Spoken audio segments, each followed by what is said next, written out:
புகழினி பன்னாட்டு தமிழ் உயராய்வு இதழும், லண்டன் தமிழ்மொழி கலைக்கழகமும் இணைந்து நடத்துகின்ற காவேரி தென்கரை திருத்தலங்கள் நாம் பார்த்து கொண்டிருக்கின்றோம். இன்று 93வது நாள் நிகழ்வாக தென்கரை திருத்தலங்கள் சென்று கொண்டிருக்கிறது. இதற்கு முன் வடகரை திருத்தலங்கள் நாம் பார்த்து கொண்டிருந்தோம். அது 67. இப்ப நம்ம தென்கரை திருத்தலங்கள்ல 127 இருக்கு. 63 இருந்தது. இதுல 127 இருக்கு. அந்த வகையில இன்னைக்கு நம்ம நல்லபடியாக இதை எடுத்து சென்று கொண்டிருக்கின்றோம். இன்று நமக்கு உரையாற்ற இருக்கின்றவர் திரிபுர சுந்தரி கார்த்திகேயன். அவங்க இன்னைக்கு உரையாற்ற இருக்கின்றார்கள். அவர்களை அறிமுகப்படுத்துவதற்கு ஆஸ்திரேலியாவை சார்ந்த அன்பு ஜெயா அவர்கள் இணைந்திருக்கின்றார். அதைத் தொடர்ந்து நமக்கு இந்த நிகழ்வானது இனிதே சென்று கொண்டிருக்கிறது. தலையலங்காடு இது பாத்தீங்கன்னா நம்மளுடைய தமிழோட இதோட தொடர்புடையது, தமிழ் இலக்கியத்தோட தொடர்புடைய ஒரு கோயில். ரொம்ப நல்ல சிறப்பான ஒரு கோயில். நம்ம அதை அம்மாவோட பகிர்ந்து கொள்வோம். திருச்சிற்றம்பலம். அம்மா நீங்க தொடங்குங்க. ஐயா நீங்க பஞ்சபுராணம் பாடுறதுக்கு காவி இருக்காளா? காவியா சொல்லுங்கம்மா. பஞ்சபுராணம் பாடுங்க. தேவாரம் பூவார் மலர் கொண்டு அடியார் தோழுவார் புகழ்வார் வானோர்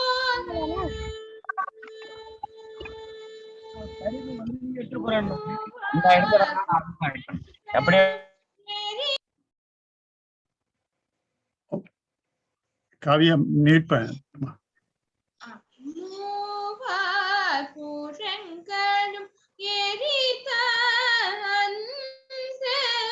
மூவர்க்கு அருள் செய்தார்.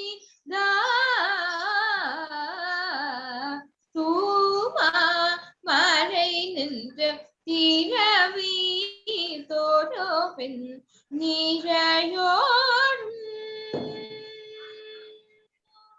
ஆமாம் தினை வந்து அனையும் சாறு அண்ணாமலையாரே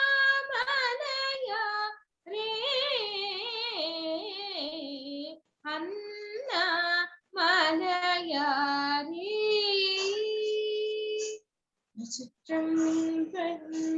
திருவாசகம். அம்மையே அப்பா ஒப்பிலாமணியே, அம்மையே அப்பா ஒப்பிலாமணியே, அன்பினில் விளைந்த ஆரமோதே, பொய்மையே பெருகி பொழுதினை சோரகும், பொய்மையே பெருகி பொழுதினை சோரகும், பொழுதலை போல தனக்கு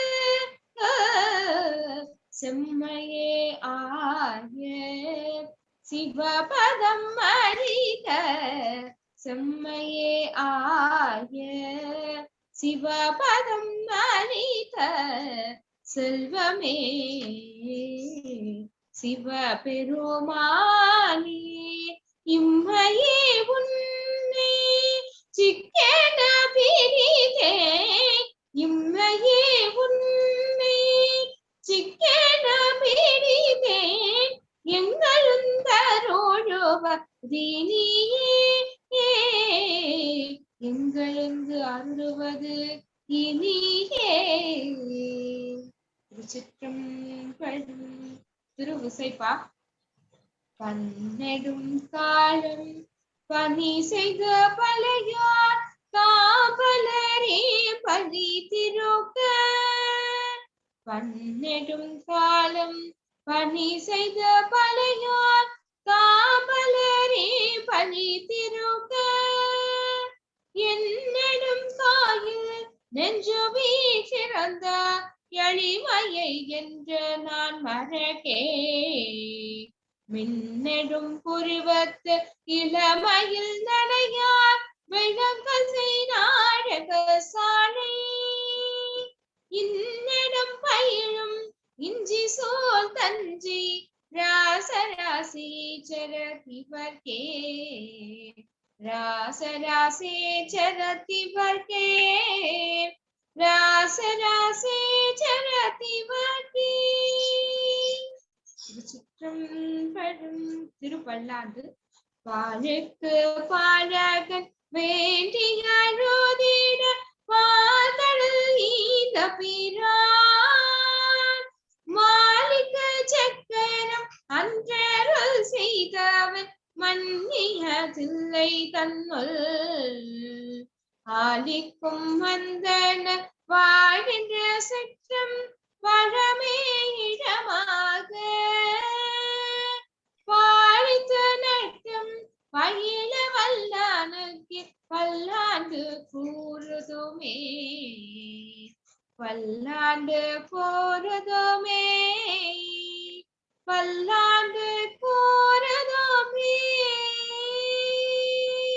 திருச்சிற்றம்பலம். பெரிய புராணம்.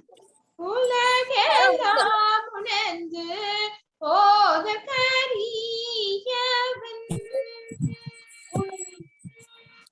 உலகெல்லாம் உணர்ந்து ஓதற்கரியவன் நிலவுலாவிய நீர்மலி வேணியின் அழகு சோதியன்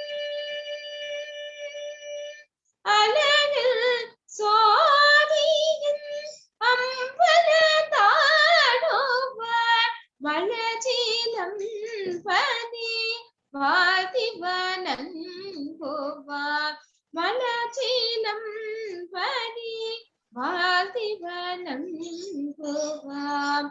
திருச்சிற்றம்பலம். நன்றி அம்மா.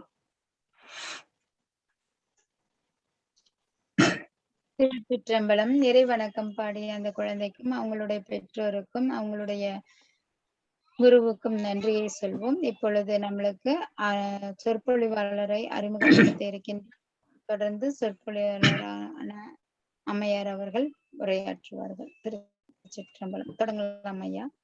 நன்றி. திருச்சிற்றம்பலம். அனைவருக்கும் வணக்கம். புகழனி பன்னாட்டு தமிழ் உயராழ்விதழ் மற்றும் லண்டன் தமிழ்மொழி கலைக்கழகம் இணைந்து காவேரி தென்கரையில் அமைந்துள்ள தேவார திருத்தலங்கள் பற்றி நடத்துகின்ற பன்னாட்டு பயிலரங்கத்தில் 93ஆம் நாள் நிகழ்வான இன்று தலையாலங்காடு என்ற திருத்தலம் பற்றி உரையாற்ற இருப்பவர் முனைவர் திரிபுர சுந்தரி கார்த்திகேயன் அம்மா அவர்கள். அம்மா அவர்கள் MA, MPhil, B.Ed, PhD பட்டங்கள் பெற்று சென்னை ராணிமேரி கல்லூரியில் தமிழ் பேராசிரியராக பணிபுரிந்து வருகின்றார். 30 ஆண்டுகளுக்கு மேல் பயிற்றுவித்தலிலும் ஆய்வுகளிலும் அனுபவம் உள்ளவர். பாடத்திட்ட குழு உறுப்பினராகவும் கடமையாற்றுகின்றார். இலக்கியங்களில் சங்க இலக்கியங்கள், பக்தி இலக்கியங்கள், காவியங்கள் இவருடைய சிறப்பு துறைகளாகும். 60க்கும் மேற்பட்ட உள்நாட்டு வெளிநாட்டு கருத்தரங்கங்கள், மாநாடுகளில் பங்களித்து கட்டுரைகள் படைத்துள்ளார். விநாயகர் அகவல் உரை, சிவபுராணம் உரை, திருவுருட்பாவில் திருத்தணிகை பதிகங்கள், வீரபத்திரர் வழிபாடு உள்ளிட்ட நூல்களுக்கு ஆசிரியராகவும் இணையாசிரியராகவும் 9 நூல்களை வெளியிட்டுள்ளார். 8 ஆய்வு மாணவர்களுக்கு வழிகாட்டியாக இருந்து வருகின்றார். சைவ சித்தாந்த ரத்தினம் என்ற பட்டத்தையும் பெற்றுள்ளார். இத்தனை சிறப்புகளுடைய அம்மா அவர்கள் இன்று நம்மிடையே உரையாற்ற வந்திருப்பது நமக்கு சிறந்ததொரு வாய்ப்பு என்று கூறி அம்மா அவர்களை தலையாலங்காடு என்ற திருத்தலம் பற்றி உரையாற்றும்படி அடியவர்கள் சார்பாக வேண்டிக் கொண்டு அரங்கத்தை அவரிடம் ஒப்படைக்கின்றேன். நன்றி, வணக்கம். திருச்சிற்றம்பலம். நீங்கள் உங்க உரை துவக்கலாம் அம்மா. நன்றி. இணைகின்ற தாய்க்கும் தந்தைக்கும் குரு அருளுக்கும் திரு அருளுக்கும் இந்த குழும் இருக்கக்கூடிய ஆன்றோர் பெருமக்கள் அத்துணை பேருக்கும் என்னுடைய முதற்கண் வணக்கத்தை தெரிவிக்கின்றேன். இன்று நாம் சிந்திக்க இருக்கின்ற திருத்தலம் இறை அருளான நம்ம வணங்க இருக்கக்கூடிய திருத்தலம் எது அப்படின்னு பார்க்கும்போது திரு தலையாலங்காடு. இது தமிழ்நாட்டிலே கும்பகோணம் திருவாரூர் சாலையிலே இருக்கக்கூடிய குடவாசல் என்ற அந்த ஊரிலிருந்து கிழக்கே 8 கிலோமீட்டர் தொலைவிலும் திருப்பெருவேலூர் என்ற மற்றொரு பாடல் பெற்ற சிவத்தலத்திலிருந்து 6 கிலோமீட்டர் தொலைவில் அமைந்துள்ளது. திரு தலை ஆலங்காடு. இந்த ஆலங்காட்டு இறைவனுடைய திருக்கோவில் ஸ்ரீ நர்த்தனபுரீஸ்வரர் திருக்கோவில். இந்த திருக்கோவிலில் இருக்கக்கூடிய இறைவன் மிக மிக அற்புதமான ஒரு திருக்கோவில்.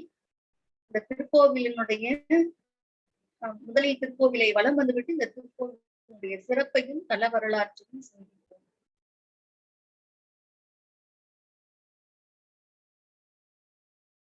சிறிய ராஜகோபுரத்துடன் காணப்படுகின்ற ஒரு கோவில்.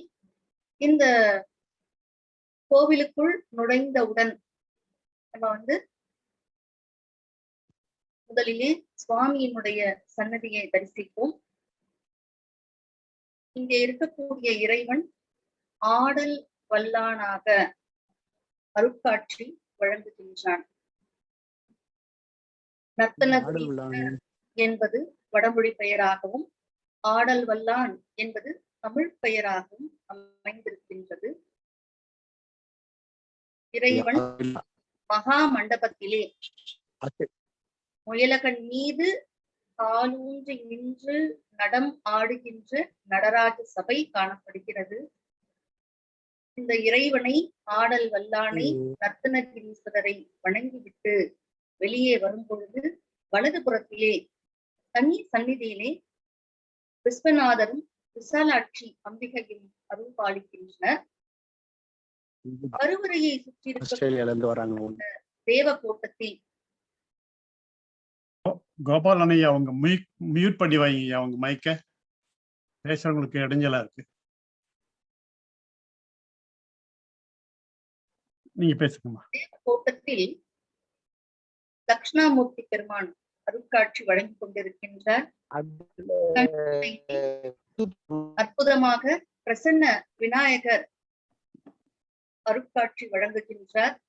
அவரை அடுத்து வள்ளி தெய்வானை சமேத ஸ்ரீ முருகப்பெருமான் வீற்றிருந்து அருள்பாலிக்கின்றார். வடக்கு பகுதியாக 10 கரங்களுடன் திரையிலே மிக அற்புதமாக விநாயகருடைய திருப்படத்தை எடுத்து காட்டிக் கொண்டிருக்கின்றார்கள். கோபாலன் ஐயா உங்க மைக் ஆஃப் பண்ணுங்க. ஐயா அன்புஜெய் ஐயா சரியா வரமாட்டேன். நேம் தலத்துல மியூட்ல போடுங்க. சரியா வரமாட்டேங்குது. போயிட்டாங்க, மியூட்டுக்கு போயிட்டாங்க.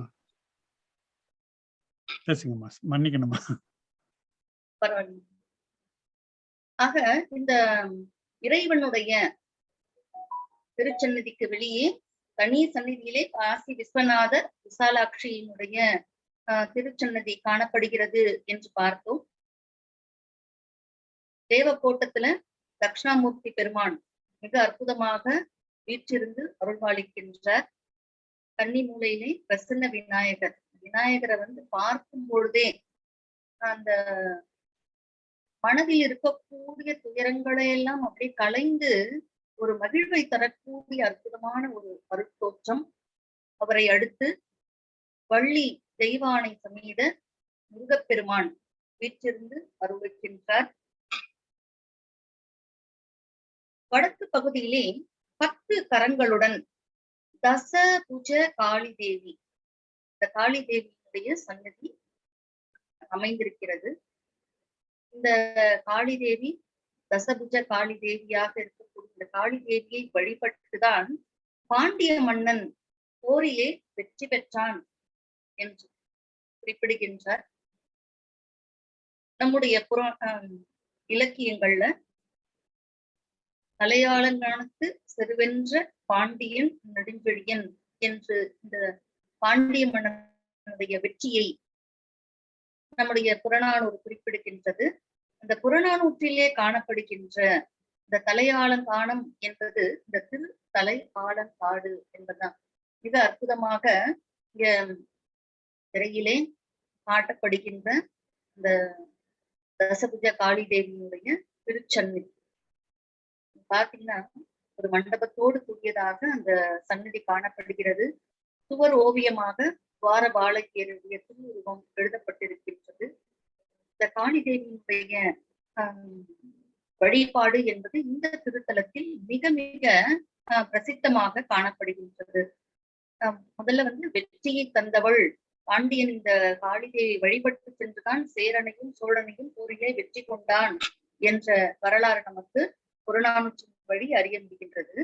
இந்த காளி தேவியை இன்றளவும் மக்கள் திருமண தடை நீங்குவதற்காகவும் நன்மக்கட்பேறு வாய்க்க வேண்டும் என்பதற்காகவும் ராககால நேரத்திலே வழிபாடு செய்கின்றார்கள்.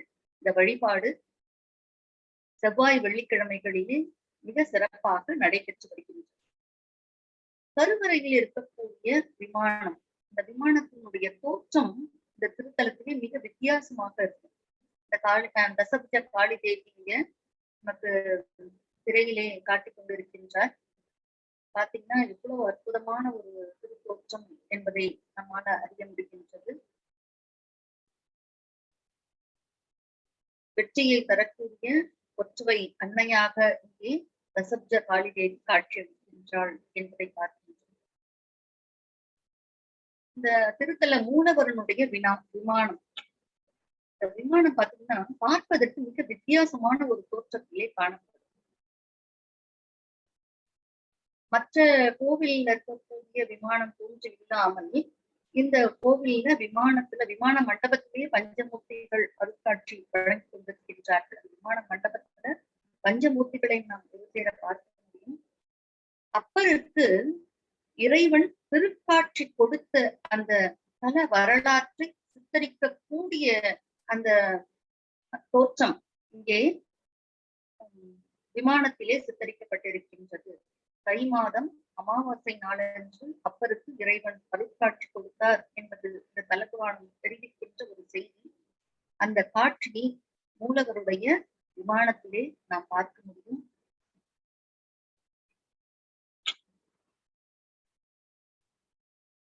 கிழக்கு நோக்கிய அற்புதமான ஒரு ஆலயம். ஆலயத்தின் முன்பாக திருக்குளம் காணப்படுகின்றது. இதற்கு சங்கு தீர்த்தம் என்று பெயர்.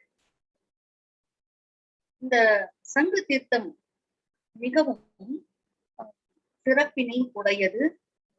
குளக்கரையினுடைய நுழைவாயிலுக்கு உள்ளே சென்றால், அதாவது மேற்கு பக்கமாக இருக்கக்கூடிய நுழைவாயிலுக்கு சென்றால் அம்பாளுடைய சன்னதியை பார்க்கலாம். அம்பாளுடைய சன்னதி தென் திசை நோக்கி காணப்படுகிறது. இங்க இருக்கக்கூடிய அம்பிகைக்கு பாலாம்பிகை என்று பெயர்.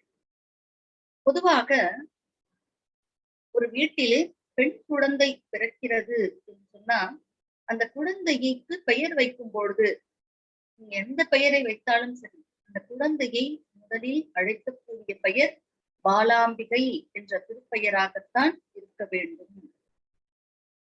ஏன் பாலாம்பிகை?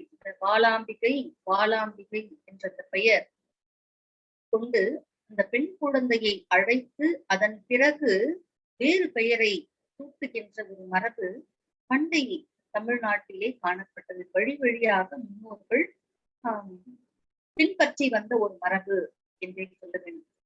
இந்த பாலாம்பிகை சன்னதியினுடைய வெளிப்புறத்தில் இந்த அம்பிகையை திருமடந்தை என்றும் வழங்குகிறார்கள். இந்த அம்பிகையினுடைய திருச்சுற்றிலே சண்டீஸ்வரியினுடைய சன்னதி. பொதுவாக இறைவனுடைய திரு கருவறை சுற்றிலே சண்டேஸ்வரருடைய திருச்சன்னதி இருக்கும். இந்த திருக்கோவிலில் எப்படி சண்டேஸ்வரருக்கு திருச்சன்னதி இருக்கிறதோ அதே போல அம்பிகை இருக்கக்கூடிய சுற்றிலே சண்டேஸ்வரியினுடைய சன்னதி காணப்படுகிறது. சன்னதிக்கு வெளியே சனீஸ்வரர் கிழக்கு நோக்கிய நிலையிலே வீற்றிருக்கின்றார். இந்த கோவில்ல நந்தி தேவர் தனித்த ஒரு மண்டபத்திலே வீற்றிருக்கின்றார். சுவாமி சன்னதியை பொறுத்த வரைக்கும் இந்த திருக்கோவில் பெரும்பாலும் செங்கற்களால் கட்டப்பட்டதுதான்.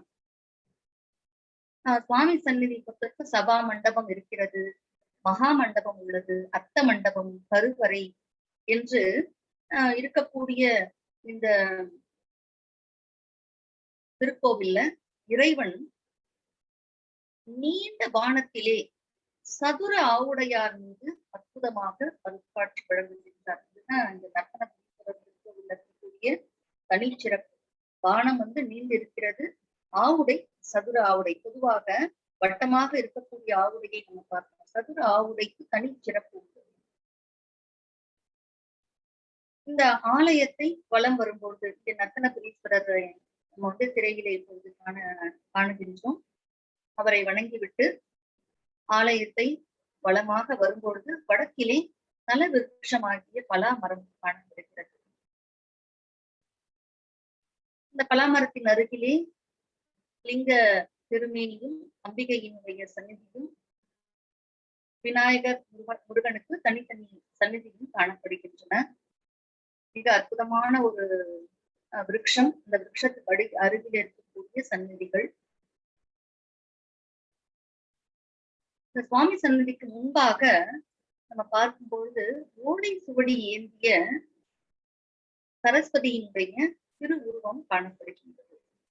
இங்க இருக்கக்கூடிய சரஸ்வதி ஞான சரஸ்வதி, வீணை இல்லாத சரஸ்வதி ஞான சரஸ்வதி. இந்த ஞான சரஸ்வதியினுடைய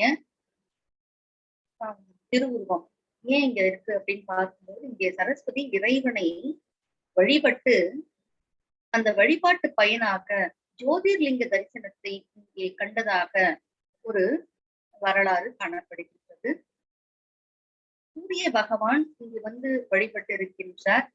அப்படி வழிபட்டதற்குரிய அடையாளமாக ஒவ்வொரு ஆண்டும் தமிழ் வருடத்திலே பங்குனி மாதத்திலே 30, 31 தேதிகளிலும் சித்திரை மாதத்திலே 1, 2, 3 ஆகிய அந்த 3 நாட்கள் ஆக மொத்தம் 5 நாட்களும் சூரியனுடைய ஒளிக்கதிர்கள் இறைவனுடைய திருமேனி மீது விழுகின்ற அருட்காட்சியை பக்தர்களாகி நாம் கண்டுகளிக்க முடியும். இத்தனை அற்புதமாக இருக்கக்கூடிய இந்த திருத்தலத்தினுடைய பெயர் காரணம், திருத்தலத்தினுடைய சிறப்பு, அந்த திருத்தல வரலாறை பற்றி நாம் இப்பொழுது சிந்திக்க போகின்றோம். இறைவனுடைய திருப்பெயர் நர்த்தனபுரீஸ்வரர் ஆடல் வல்லநாதர் என்றும், இறைவியாருடைய திருப்பெயர் பாலாம்பிகை திருமடந்தை அம்மை என்பதையும் பார்ப்போம். இங்க இருக்கக்கூடிய தல விருட்சம் பலாமரம், தீர்த்தம் சங்கு தீர்த்தம். இந்த திருக்கோவிலை வழிபட்டவர்கள் கபில முனிவர், அப்பர் போன்ற அருளாளர்கள் எல்லாம் வழிபட்டிருக்கிறார்கள். அந்த செய்தியை நம்ம பின்னால தல வரலாறு பார்க்கும்போது அதை முழுமையாக பார்க்க போகின்றோம். ஏன் இந்த திருத்தலத்திற்கு திரு தலை ஆலங்காடு என்ற பெயர் ஏற்பட்டது என்று பார்க்கும்போது, இறைவன் இது ஆலவனம் நிறைந்த பகுதியாக இருந்தது, ஆல மரங்கள் நிறைந்த பகுதி. அதனால ஆலங்காடு என்ற பெயர் பெற்றது. ஆலமரம் அப்படின்ற 5 வகையான மரங்கள், விருட்சங்கள் ஆலமரங்களிலே உண்டு. 5 வகை உண்டு. என்ன அப்படின்னு பார்த்தீங்கன்னா, கல்லால மரம், புண்ணிய விருட்சம், வட ஆலமரம், இத்தி மரம். இதெல்லாம் ஆலமரத்தினுடைய வகைகள். இந்த வகைகள்ல பார்த்தீங்கன்னா, கல்லால மரம் என்பது திரு அண்ணாமலையிலே அந்த கல்லால மரத்தினுடைய ஒரே ஒரு இலையை ரமண மகரிஷி கண்டதாக நாம் வரலாற்றிலே பார்க்கின்றோம். இங்க இருக்கக்கூடிய இந்த திருத்தலத்துக்கு சிமிலி என்றும் ஒரு பெயர் உண்டு. சிமிலி அப்படின்னு சொன்னா அக்கினி பிழம்பு என்று பொருள் அமைகின்றது. அதாவது இறைவனுடைய நடராஜ பெருமானுடைய இந்த நடன பீஜங்கள், இந்த பீஜங்கள் எல்லாம் எப்படி இருக்கின்றன, அக்கினி பிழம்பு திருவாசி நடராஜருடைய அந்த திருவாசியை பார்த்தீங்கன்னா ஒவ்வொரு பகுதியிலும் மிக அற்புதமாக எதை பார்க்கலாம், அக்கினி பிழம்பை பார்க்கணும். அந்த அக்கினி பிழம்பு இருக்கக்கூடிய பீஜங்கள், நடன பீஜங்கள் தான் அப்படி அக்கினி பிழம்பாக காட்சியளிக்கிறது என்று சொல்கிறார். இந்த திருத்தலத்திலே நடராஜ பெருமான் ஆடல் வல்லனாக அருட்காட்சி வழங்குகின்றார். எப்பொழுது? எப்பொழுதுமே இறைவன் திருநடனம் ஆடிக்கொண்டே இருப்பவன் தான். ஆனா இந்த திருத்தலத்துக்கு என்ன தனிச்சிறப்பு அப்படின்னு பார்க்கும்பொழுது, ஆணவம் அற்ற அருள் நிலையை வழங்கக்கூடிய அருட்தோற்றமாக இங்கே நடராஜ பெருமான் காட்சியளிக்கின்றார். ஆணவம் என்பது எப்படி உயிர்களோடு, அதாவது செம்பிலே கலிங்கு போன்றது என்று நம்முடைய சித்தாந்தம் ஆணவ மதத்தை குறிப்பிடும். உயிர்களோடு ஒட்டி இருக்கக்கூடியது. நம்ம எந்த ஒரு செயலை செய்தாலும் அந்த செயலிலே சிறப்பு தன்மையை அடைந்து விடுகிறோம் என்று சொன்னா அங்கே கொஞ்சம் ஆணவம் செருக்கு வந்துவிடும். ஆனா எதுல செருக்கு வந்தாலும் பக்தியிலே செருக்கு வரக்கூடாது. அந்த பக்தியிலே வரக்கூடிய செருக்கும் என்ன செய்யும்? அறிவு மயக்கத்தை தரும். அந்த வரலாறு தான் இந்த திருத்தலத்துக்கு வரலாறு. என்னன்னு பாத்தீங்கன்னா, தாருகாவனம், இந்த தாருகாவனத்துல இருந்த முனிவர்கள் எல்லாம் சிவபக்தியிலே சிறந்தவர்கள், வேதங்களை இடைவிடாது ஓதிக்கொண்டே இருக்கக்கூடியவர்கள். அனுதினமும் மிக அற்புதமாக வேத விதிப்படி இறைவனுக்கு அந்த யாகங்களை செய்து, வேள்விகளை செய்து வழிபாடு செய்யக்கூடியவர்கள். அந்த இறைவனை நினைத்து நினைத்து நினைத்து வழிபாடு செய்து ஒரு தூய்மையான ஒரு நிலையை அடைகிறார்கள். பக்தியினுடைய ஒரு உச்ச நிலையில இருக்காங்க. பொதுவாக இந்த இறைவனுடைய திரு வடிவங்கள், நாம் செய்யக்கூடிய வழிபாட்டு சடங்கு முறைகள், இது எல்லாமே நம்முடைய மனதை ஒருமுகப்படுத்தி பக்குவப்படுத்துவதற்காகத்தான். இறைவனை எப்பொழுது நாம சோதி வடிவமாக வழிபாடுகின்றோமோ அந்த நேரத்துல நமக்கு இந்த மற்ற முறைகள் எல்லாம் முக்கியமானது அல்ல. இறைவனுடைய திரு தோற்றத்தை வணங்குவது மட்டும்தான் மிக சிறப்பானதாக, உயர்வானதாக அமைந்திருக்க வேண்டும். ஆனா இங்க தாருகாவனத்து முனிவர்கள் தவத்தினுடைய ஒரு உயர்ந்த ஒரு நிலையை அடைந்து இறைவனுடைய அருளையெல்லாம் முழுமையாக பெற்று பக்தியிலே ஒரு செருக்கு வருகிறது. நம்மை போல யார் பக்தி செய்வதற்கு இருக்கிறார்கள் என்ற ஒரு செருக்கு. அந்த எப்பவுமே ஆணவம் என்பது அறிவை மறைக்கக்கூடியது, அறிவு மயக்கத்தை தரக்கூடியது. அதே மாதிரி அந்த தாருகாவனத்து முனிவர்கள் தங்களுடைய மனைவியரை கூட உயர்ந்த, அதாவது அந்த தாருகாவனத்து முனிவர்கள் செய்யக்கூடிய அந்த தவத்திற்கு ஏற்ப அவர்களுடைய மனைவியர் என்ன செஞ்சாங்கன்னா மிக அற்புதமாக திருக்கொண்டு ஆட்சி வருகிறார்கள். இவர்களுடைய ஆணவத்தை அழிக்க வேண்டும். பொதுவாக பெண்களுக்கு பக்தியினுடைய ஆன்மாவிலே ஆண் பெண் பேதம் கிடையாது. ஆனா பெண் பிறவி எடுப்பவர்களுக்கு அந்த பக்தி நிலை வரும்பொழுது இயல்பாகவே இறைவனை பற்றிய சிந்தனையும், அந்த இறைவனை பணிய வேண்டும் என்ற உணர்வும் வந்துவிடும். அங்க ஆணவம் தலையெடுப்பதற்கு கொஞ்சம் வாய்ப்பு குறை. இங்க அதாவது இறைவனை பற்றி நினைவோடவே என்ன செய்யறாங்க, முழுமையாக பணி ஆற்றிக் கொண்டிருக்கிறார்கள். தாருகாவனத்து முனிவர்களுக்கு இந்த ஆணவம் பெருக்கெடுத்திருக்கிறது. எந்த எல்லைக்கு செல்லுகிறதுன்னா, இறைவன் மிக அற்புதமாக அந்த தாருகாவனத்திற்கும் நடந்து வருகின்றார். பிக்ஷாடனர் என்ற வடிவம் தாங்கி நடந்து வருகின்றான். வருபவன் உடைய அந்த திருத்தோற்றத்தை, அவனுடைய ஒளி வடிவத்தை கண்டு இறைவனுடைய திரு வடிவிலே தங்களுடைய மனதை பறிகொடுத்து பெண்கள் எல்லாம் என்ன செய்யறாங்க, இந்த பிக்ஷாடமூர்த்திக்கு பின்பாக செல்கிறார்கள். ஏன்னா இறைவனுடைய அருட்காட்சியை கண்டு விட்டார்கள். அதனால அவர்களுக்கு வேறு எந்த விதமான உலகியல் சிந்தனையும் அங்கே இல்லை, இறை சிந்தனை மட்டுமே இருக்கின்றது. இந்த முனிவர்களுக்கு ஆணவம் இருப்பதனால வந்திருப்பது இறைவன் என்பது தெரியல. அதனால என்ன செய்யறாங்கன்னா, தங்களுடைய பெண் மனைவியர் இப்படி ஒரு பிக்ஷாடனுக்கு பின்னாக செல்கிறார்களே என்று சொல்லி கோபப்படுகிறார்கள். அப்ப இவனை அழித்தே தீர வேண்டும் என்று நினைக்கிறார்கள். மந்திரங்களை எல்லாம் ஜெபிக்கிறார்கள், எதுவும் ஆகல. உடனே வேள்வியிலே சிறந்தவர்கள் இல்லையா, அதனால அபிசார வேள்வி செய்கிறார். அபிசார வேள்வின்னா அழிவுக்கான ஒரு வேள்வி. வேதங்கள்ல அதர்வன வேதத்தை பயன்படுத்தி செய்யக்கூடிய ஒரு வேள்வி.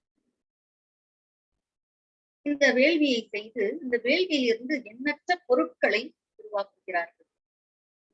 இறைவனுடைய திருமேனியில் இருக்கக்கூடிய ஒவ்வொரு பொருளும் முதல்ல இந்த மானை ஏவுகிறார்கள். இந்த மானை கையிலே ஏந்தி கொண்டான். மழுவை ஏவுகிறார்கள். அந்த மழுவையும் ஒரு திருக்கரத்திலே தாங்குகின்றான். நெருப்பு, அதாவது வடமுகா தீ என்று உலகத்தை அழிக்கக்கூடிய தீயை ஒரு தீயை உருவாக்கி இறைவன் ஏவுகிறார்கள். அந்த தீயினை ஒரு கரத்திலே தாங்குகின்றான். இறைவனை அழிப்பதற்காக புலியை ஏவுகிறார்கள். அதனுடைய தோலை குறித்து தன்னுடைய இடையிலே ஆடையாக அணிந்து கொண்டான். கஜமுகாசுரன் என்ற ஒரு பெரிய யானையை அனுப்புகிறார்கள். அந்த யானையினுடைய தோலை உரித்து தன்னுடைய மேனியிலே போர்வையாக போட்டுக் கொண்டான். என்ன செய்தும் இவன் இந்த விஷாடனரை அழிக்க முடியல என்ற ஒரு ஆத்திரம். உடனே முயலகன் என்ற ஒரு அரக்கனை ஏவுகிறார்கள். இறைவனுடைய திருக்கைகளில் இருக்கக்கூடிய ஒவ்வொரு பொருளுமே அபிசார வேள்வியிலே தாரகாவனத்து முனிவர்கள் ஏவிய பொருட்கள் தான். அத்தனையே தன்னுடைய திருமையிலே தாங்குகின்றான் இறைவன். அடுத்து இந்த முயலகனை அனுப்புகிறார்கள். முயலகன் என்ற ஒரு கொடிய அரக்கனை உருவாக்கி அனுப்புகிறார்கள். அந்த அரக்கன் இறைவனை எதிர்க்க செல்லுகின்றான். இறைவன் அவனை அடக்கி அவன் முதுகை நெரித்து அவன் முதுகின் மீது ஏறி நின்று திரு நடனம் ஆடுகின்றார். அப்படி திரு நடனம் ஆடிய திருத்தலம் தான் இந்த திருத்தலை ஆலங்காடு. ஆலமரத்திலே முதன்மையான விருட்சம் எது? இத்தி என்பது. அந்த இத்தி என்ற மரம் இந்த திருத்தலத்திலே இருப்பதனால இதுக்கு தலை ஆலங்காடு. 5 வகையான ஆலமரங்களிலே முதன்மையான இடம் பெற்ற இத்தி மரம். அந்த இத்தி மரம் என்பதனால இது தலை ஆலங்காடு என்ற பெயர் என்று. அடுத்து இருக்கக்கூடியது இறைவனுடைய திருநடனம். அந்த திருநடனம் முதல்ல இந்த இடத்துல இறைவன் என்ன செய்கின்றான்? தன்னுடைய முயலகனை அடக்கி அவன் முதுகின் மீது ஏறி நின்று ஆடிய அருத்தலம் என்பதனால இதற்கு இந்த திருப்பெயர் ஏற்படுகின்றது. இறைவனுக்கு நர்த்தனபுரீஸ்வரர் என்றும் ஆடல் வல்லான் என்ற திருப்பெயர்.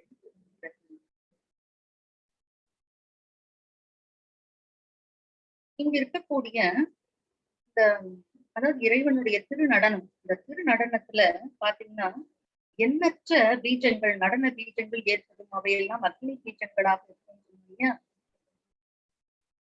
அந்த பீஜங்களுக்கு மகேஸ்வர பீஜங்கள், மாகேஸ்வர பீஜம் என்று பெயர். அந்த பீஜங்களுக்கு இருக்கக்கூடிய சிறப்பு என்னன்னா, அங்கதான் சிருஷ்டியே தொடங்குகிறது. படைப்பு தொழிலை இறைவன் தொடங்குகின்றான். இந்த குருநாதர் இந்த செய்தி தன்னுடைய அருள் உரையிலே எடுத்து காட்டியிருக்கின்றார்.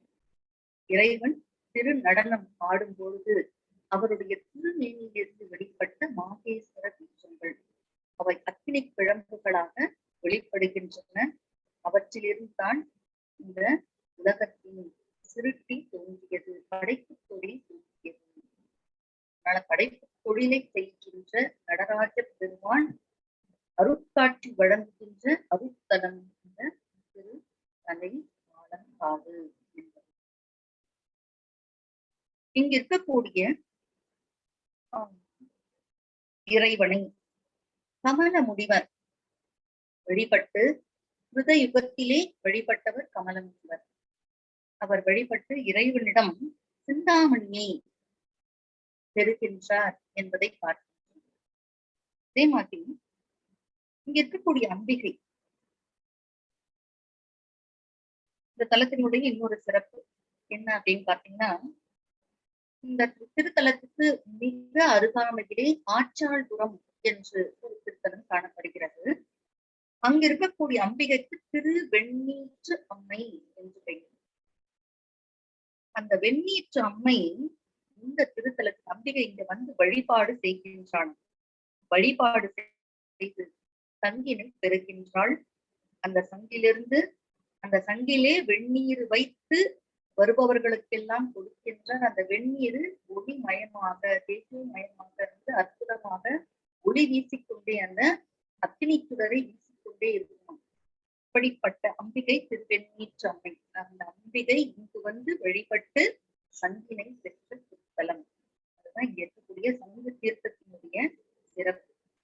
சங்கு அப்படின்னு சொல்லும் போதே சங்கு தீர்த்தம் அப்படின்னு சொல்லிட்டு இடம்புரி சங்கு வடம்புரி சங்கு என்று 2 வகையான சங்குகள் இருக்கின்றன. 1000 இடம்புரி சங்கு தோன்றினால் ஒரே ஒரு வடம்புரி சங்கு தோன்றும். 1000 வடம்புரி சங்கு தோன்றினால் ஒரு கித்தி என்ற சங்கு தோன்றும். அந்த சங்கு இப்படிப்பட்ட அற்புதமான சங்குகள் தோன்றுகின்ற ஒரு அருட்தலம் இந்த திருத்தலத்தில் இருக்கக்கூடிய சங்கு தீர்த்தம் என்று பார்க்கின்றோம். பாஞ்சஜன்யம் என்ற அந்த சங்கு திருமாலினுடைய திருக்கரங்களில் தவழுகின்ற சங்கு. அந்த சங்கு உருவான இடம் இந்த திருத்தலம் தான். இறைவனை திருமால் நாராயணனாகவும் கிருஷ்ணனாகவும் வந்து வழிபட்டார். காமதேனுவினுடைய அந்த தீர்த்தத்தை நம்ம வந்து அபிஷேகம் செய்தால் திருமஞ்சனம் செய்தால் என்ன பயன் கிடைக்குமோ அந்த அளவிற்கு அற்புதமான அருட்பயன் கொடுக்கக்கூடிய தீர்த்தத்தை உடையது இந்த சங்கு தீர்த்தம். இந்த சங்கு தீர்த்தத்தினுடைய நீரை எடுத்து பாஞ்சஜன்யம் என்ற அந்த சங்கிலே இட்டு இறைவனை திருமால் அபிஷேகம் செய்தார், திருமஞ்சனம் செய்தார். அப்படி திருமஞ்சனம் செய்து வழிபட்டு சுதர்சனம் என்ற அந்த சக்கரத்தை பெறுகின்றார். இறைவன் பெற்ற திருமால் பெற்ற பாஞ்சஜன்யம் என்ற அந்த சங்கும் அவர் திருக்கரங்களில் ஒளிருகின்ற சக்கரம் சுதர்சனம் என்ற அந்த சக்கரமும் பெற்ற இடம் இந்த திருத்தலம் தான். அதனால இதற்கு தனித்த ஒரு சிறப்பு உண்டு என்பது குருநாதருடைய அருளிலிருந்து வெளிப்பட்ட ஒரு வரலாறு என்பதை பார்க்கின்றோம். அடுத்து காகபுச்சண்டர் என்ற மகரிஷி அவர் இங்கே வழிபாடு செய்திருக்கின்றார். இப்படி எண்ணற்ற மகான்களும் யோகிகளும் சித்தர்களும் தெய்வங்களும் வந்து வழிபட்ட அற்புதமான ஒரு அருத்தலமாக இந்த திருத்தலம் காணப்படுகின்றது.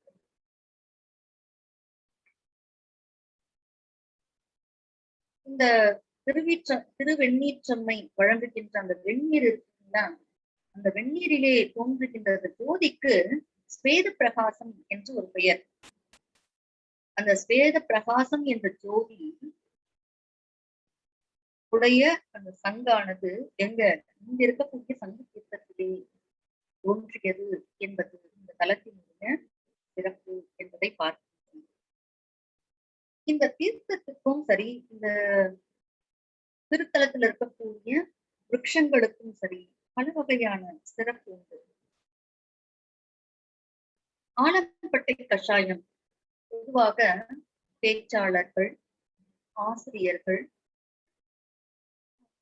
நாவன்மை கொண்டு வாழ்பவர்கள் இவர்களெல்லாம் ஆலம்பட்டை கஷாயத்தை பருக வேண்டும் என்று என்னுடைய குருநாதர் மிக அற்புதமாக தன்னுடைய அருள் உரை பொழிவிலே உணர்த்தி இருக்கின்றார். அந்த ஆலம்பட்டை கஷாயத்தை பருகுவதனால வாக்கு சுத்தம் ஏற்படும் என்பது ஒரு பயன். இன்னொன்று என்ன அப்படின்னு பாத்தீங்கன்னா சரும வியாதிகள், தோல் வியாதிகளே வராது. தலத்துல இருக்கக்கூடிய அந்த சங்கு இருக்கீங்களா, அந்த சங்கிலே இந்த சங்கு தீர்த்தத்தில் இருக்கக்கூடிய இந்த தீர்த்தத்தை எடுத்து பருகுபவர்கள், இந்த சங்கு தீர்த்தத்திலே நீராடுபவர்களுக்கு தோல் வியாதி வராது. இன்றைக்கும் இந்த திருத்தலத்துல சங்கு தீர்த்தத்தில் நீராடி வெண்குஷ்டம் என்ற நோய் நீங்க பெறுகின்ற மக்களை எல்லாம் பார்க்கிறோம். நம்பிக்கை மக்களுக்கு மிகப்பெரிய ஒரு நம்பிக்கை. இந்த திருத்தலத்திலே வந்து இந்த சங்கு தீர்த்தத்திலே நீராடி இறைவனை வழிபாடு செய்து வணங்கினால் வெண்குஷ்டம் என்ற அந்த நோயும் நீங்கி போகும். அந்த அளவுக்கு அற்புதமான ஒரு அருட்குளமாக இந்த சங்கு தீர்த்த குளம் காணப்படுகிறது. சங்கு அப்படின்னு சொல்லும்போது புனிதமான ஒரு இசைக்கருவி என்று பார்க்கின்றோம். மிக தூய்மையானது, வெண்மையான நிறத்தை உடையது, எந்த காலத்திலும் உயிர்ப்போடு இருக்கக்கூடிய சங்குகளுக்கு உயிர் உண்டான ஒன்று. அதாவது சங்கினுடைய ஒரு குறிப்பிட்ட பகுதியை நம்முடைய விரல் கீண்டும் பொழுது சங்கு சுழல ஆரம்பிக்கும். இத வந்து அடியேன் திரு அண்ணாமலையிலே இந்த குருநாதரோடு அந்த திரு அண்ணாமலை திருத்தலத்திலே இருக்கும் பொழுது அந்த குருநாதர் அந்த காட்சியை எங்களுக்கு காட்டுவித்தார். சங்கு வந்து மேசையின் மீது வைக்கப்பட்டிருந்தது. அந்த சங்கை பற்றி பலரும் கேட்டுக்கொண்டிருந்த பொழுது சங்குக்கு உயிர் உண்டா அப்படின்னு, உயிர் உண்டு என்று சொல்லப்பட்டது. வந்த ஒருவர் என்ன செய்தார்னா, உயிர் உண்டானது நான் சோதித்து பார்த்துதான் ஒப்புவேன் என்று சொல்லும் பொழுது, சரி சோதித்து பாருங்கள்னு சொல்லும்போது அவர் தனக்கே உரிய பாணியிலே ஒரு ஒரு ஒரு ரூபாய்க்கான நாணயத்தை எடுத்து சங்கினுடைய ஒரு பகுதியிலே வைத்தார். வைத்த மாத்திரத்தில் அந்த சங்கு சுழல ஆரம்பித்தது. உடனே உண்மையிலே இந்த சங்குக்கு உயிர் இருக்கிறது என்று அனைவர் முன்பாகவும் கூறினார் என்பதை பார்க்கிறோம். இந்த மாதிரி சங்கு வந்து எப்பொழுதுமே உயிர்ப்போடு இருக்கக்கூடிய ஒரு பொருள் என்பதை பார்க்கின்றோம். அதனாலதான் உயிர்ப்போடு உடைய இந்த சங்கினை வைத்து ஊதி எந்த ஒரு சுப நிகழ்வுகளையும் தொடங்குவது, பிறப்பாக இருந்தாலும் சரி, இறப்பாக இருந்தாலும் சரி, வெற்றியாக இருந்தாலும் சரி, அனைத்திற்குமே என்ன இந்த சங்கு ஊதுகின்ற வழக்கம். ஒரு செய்தி அறிவிப்பதாக இருந்தாலும் சரி, சங்கினை ஊதி நாம் எந்த செய்தியையும் வெளிப்படுத்துகின்ற ஒரு வழக்கத்தை உடையவர்கள். நற்காரியங்களுக்கெல்லாம் வந்து முதல் தொடக்கம் என சங்கினை எடுத்து ஊத வேண்டும் என்பதுதான். அப்படி சங்கு ஊதுவது என்பது சாதாரணமான ஒரு செயல் அல்ல. தேவ கணங்கள், அதாவது முக்தியை விட உயர்ந்தது என்னன்னா சங்கு ஊதுகின்ற கணங்களாக நாம் உருவெடுப்பது என்பது சத்குருநாதர் ஸ்ரீ வெங்கடராம சுவாமிகள் அருளுரையினுடைய வெளிப்பாடு. சிவகணங்கள் முக்தி நிலை அப்படின்னு சொன்னா, முக்தி நிலையில எதுவுமே கிடையாது. அமைதியாக ஆரவாரமே இல்லாம ஒரு இடத்திலே அமர்ந்து கொண்டு இருக்கும். அதனால ஏதாவது பயன் இருக்கான்னா, இருக்கிற இடத்துல இருந்து மாறாம அதே இடத்துல இருந்து கொண்டிருக்கின்றோம். அந்த புண்ணியம் வினை பயன் சேராத வரைக்கும் அந்த அதே நிலையில இறைவனுடைய திருவடியிலே இருக்கிறது. ஆனா உத்தமமான யோகிகள், சித்தர்கள், மகான்கள் எல்லாம் சிவகணங்களாகக்கூடிய ஒரு அருட்பெற்று விரும்புவார்களாம். அந்த சிவகணங்களிலே சங்கூதும் கணங்களாக ஆக வேண்டும் என்பது அவர்களுடைய மிகப்பெரிய ஒரு விருப்பமாக இருக்கும். அதுக்காகவே தவம் செய்வார்கள். ஏன் சங்கு ஊதுகின்றார்கள் அப்படின்னு சொல்லி, சங்கு ஊதும் கணங்களாக ஏன் இருக்கணும்னா, இறைவன் எந்த இடத்திற்கு சென்றாலும் அந்த சங்கை ஊதிக்கொண்டே பின்னாலேயே செல்லக்கூடிய ஒரு அனுமதி அவர்களுக்கு மட்டும்தான் இருக்கு. இறைவன் எங்க போனாலும் அந்த சங்க ஊதும் போது என்னென்ன வகையான இசை வெளிப்பாடு வேண்டுமோ அத்தனை வெளிப்பாடும் அந்த சங்கிலேயே வெளிப்படும். சங்கு ஊதும் போது நாம் கேட்கக்கூடிய இசை வெளிப்பாடு என்பது ஒன்றுதான். ஆனா இந்த சங்கு ஊதுகின்ற கணங்கள், சிவகணங்கள் ஊதும் பொழுது அவற்றினுடைய வெளிப்பாடு வெவ்வேறு வகையாக தோன்றும். பல வகையான இசைகளை அவை வெளிப்படுத்தும் என்று என் குருநாதர் எங்களுக்கு அருளுரை வழங்கி இருக்கின்றார். அந்த சங்கு ஊதுவதற்காக சங்கு ஊதுகின்ற தேவ கணங்கள் எல்லாம் எப்படி இருக்குமா, 1000 மைலுக்கு ஒன்று என்ற நிலையிலே அத்த திக்கிலும் அந்த சங்கு ஊதுகின்ற கணங்கள், சிவகணங்கள் இருக்கும். அப்படி இருக்கக்கூடிய அந்த சிவகணங்கள் ஒரே நேரத்துல ஒரே விதமான ஒளி வெளிப்பாடோடு தங்களுடைய சங்கினை எடுத்து ஒலித்துக் கொண்டே இருக்கணும்.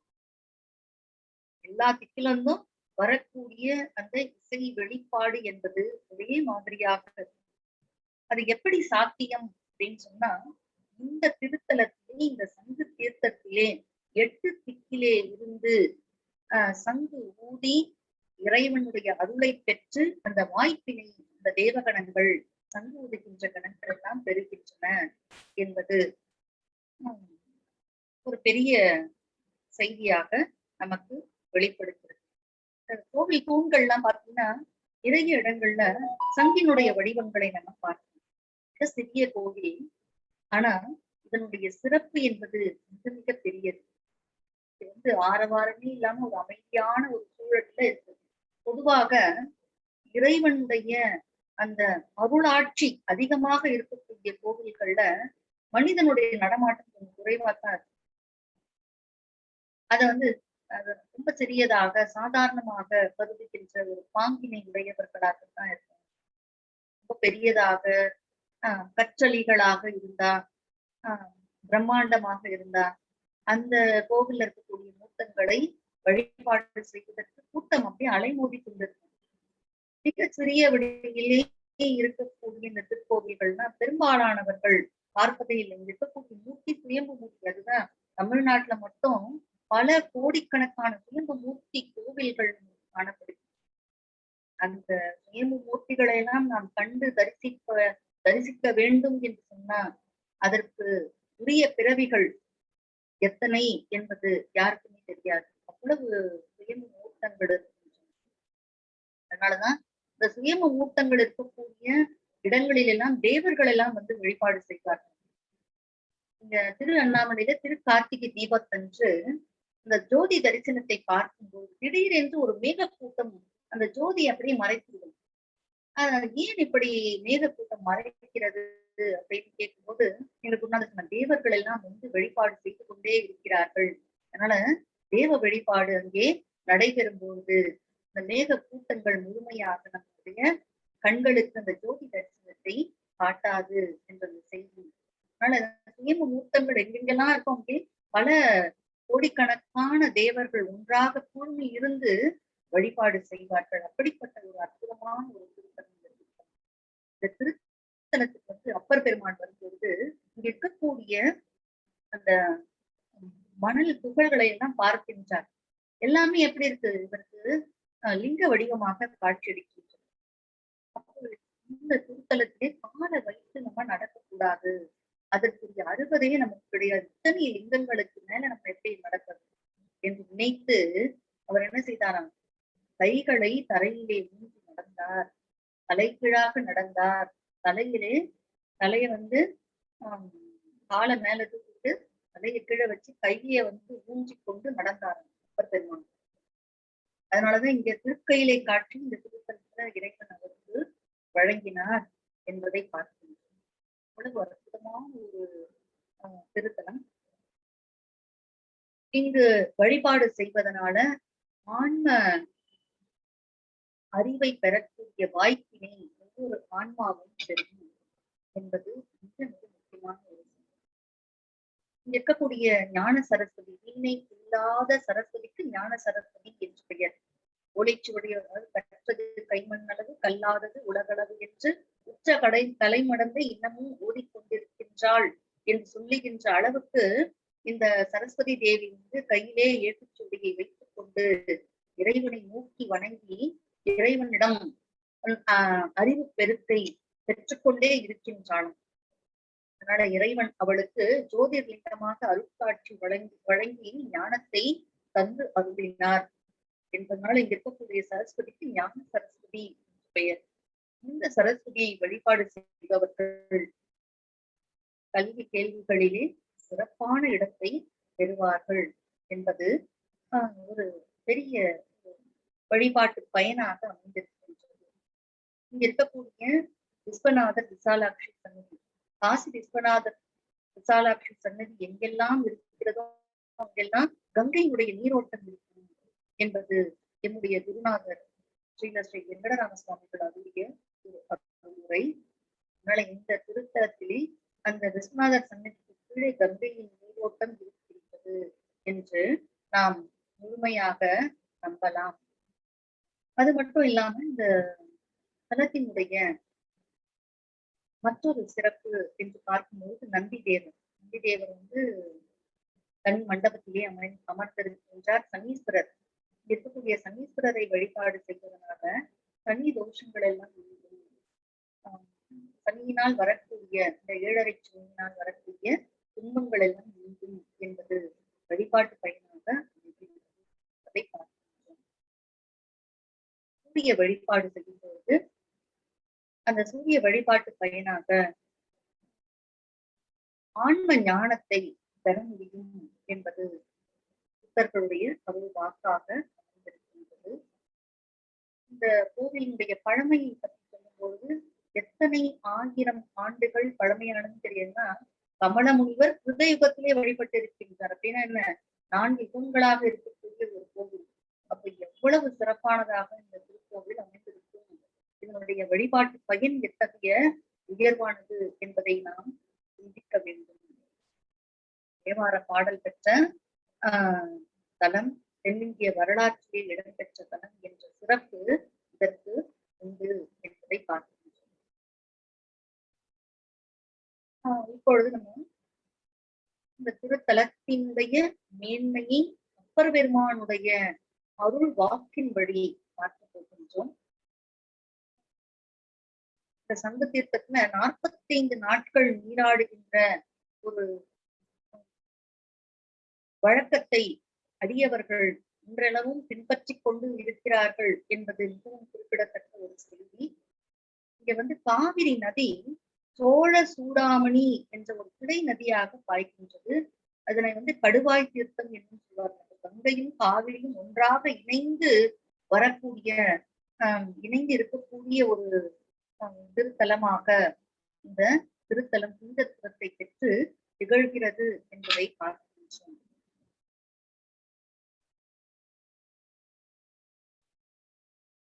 இந்த சங்க தீர்த்தத்திலே நீராடுவதனுடைய பயனை பற்றி சொல்லும்போது வெண்புஷ்பம், முயலக நோய், சித்தப்பிரமை இதெல்லாம் நீங்கும்.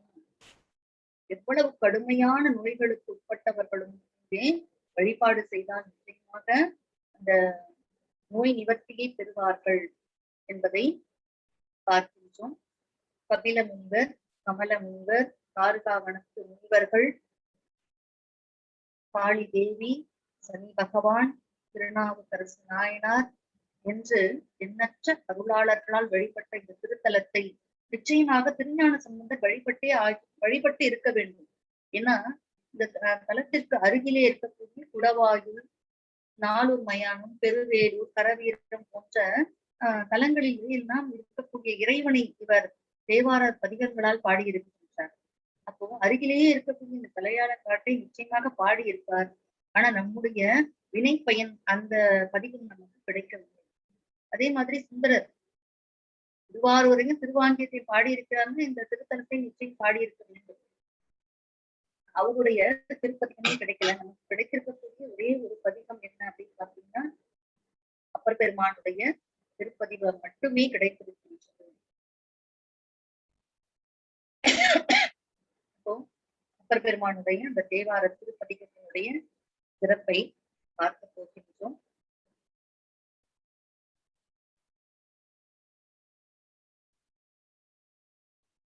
தேவார தொண்டர்க்கு தூணெறியாய் நின்றான் தன்னை சூழ்நரகில் வீழாமே காப்பான் தன்னை அண்டத்துக்கு அப்பாலானை ஆதிரை நாள் ஆதரித்த அம்மான் தன்னை முண்டத்தின் முளைத்தெழுந்த தீ ஆனானை மூர்வத்து ஓர் உருவாய் முதலாயின்ற தண்டத்தில் தலையாளம் பாடன் தன்னை சாராதே சால நாள் போக்கினேனே. 6ஆம் திருமுறையில் இருக்கக்கூடிய ஒரு அற்புதமான பாடல். 6ஆம் திருமுறையில 79வது பதிகமாக இருக்கக்கூடிய ஒரு பாடல். தொண்டர்க்கு தூணெறியாய் நின்றான். தொண்டர்களுக்கெல்லாம் தன்னை வழிபடுகின்ற அன்பர்கள், அவர்களை நல்ல வழியிலே செலுத்த வேண்டும். அது ஒரு தலைவனுடைய கடமை இல்லையா?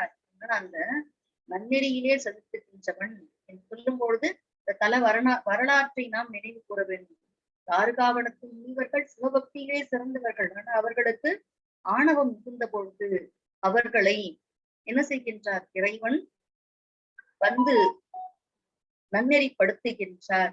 அவர்களுடைய ஆணவத்தை நீக்குகின்ற வகையிலே திருவிளையாடலை குறிக்கின்றார் என்பதை பார்க்கிறோம். தன்னை வழிபடுகின்ற அன்பர்களை நல்ல நெறியிலே செலுத்துபவன் இறைவன். அடுத்து என்ன? சூழ் நரகில் வீழாமல் காப்பான் தன்னை. கொடுமையான நரகம், அந்த நரகத்திலே சென்று வீழாமல் தொண்டர்களை எல்லாம் காக்கின்ற அருளாளன் இருக்கக்கூடிய இறைவன். அண்டத்துக்கு அப்பாலை அப்பாலானை. இந்த பூமி என்பது அண்டங்களின் ஒரு பகுதி, அவ்வளவுதான். ஒரு அண்டத்தினுடைய ஒரு உலகம். அதான் இந்த பூ உலகம் என்பது. பல வகையான உலகங்கள் சேர்ந்தது ஒரு அண்டம். அந்த அண்டத்துக்கெல்லாம் பல அண்டங்கள் சேர்ந்தது அண்டாண்டம் என்று சொல்லுவோம். இப்படி பல கோடி அண்டங்கள் நிறைந்தது இந்த பிரபஞ்சம் என்பதை பார்க்கிறோம். இதுல அண்டங்களுக்கு அப்பால், அதற்கும் அப்பால் இருப்பவன் யார்? இறைவன். இப்படிப்பட்ட பிரபஞ்ச வெளியிலே வெளியிலே இருக்கக்கூடிய இறைவன். ஆதிரையினால் ஆதரித்த அம்மான் தன்னை. ஆதிரை, திருவாதிரை என்ற திருநாளுக்குரியவன். இறைவனுக்குரிய திரு நட்சத்திரம் 27 நட்சத்திரங்களிலே திரு ஆதிரை என்பது சிவபெருமானுக்குரிய திரு நட்சத்திரமாக இருக்கின்றது. இந்த திருவாதிரை என்ற நாளுக்குரியவன். ஏன்னா அந்த நாளிலேதான் இறைவன் என்ன செய்கின்றான்? திரு நடனம் ஆடுகின்றான். திரு நடனம் இட்டு அடியவர்களுக்கு அருள் காட்சியை வழங்கினான். அடுத்து என்ன? முண்டத்தின் முளைத்தெழுந்த தீயானானை. முண்டம் தலையில இருக்கக்கூடிய, இந்த நெற்றியில இருக்கக்கூடிய தீ, நெற்றிக்கண்ணை உடையவன். அடுத்து மூரத்து ஓர் உருவாய் முதலாய் நின்ற. 3 வடிவம் என்ன? திருமால், பிரம்மன், புத்திரன் என்ற அந்த 3 வடிவங்களும் சேர்ந்த ஒரே ஒரு வடிவம் யாரு? இந்த சிவபெருமான். இந்த 3 வடிவங்களுக்கும் முதல்வனாக இருக்கக்கூடியவன் எப்படி இருக்கின்றான்? மலையாளம் காட்டிலே காட்சியளிக்கின்றான்.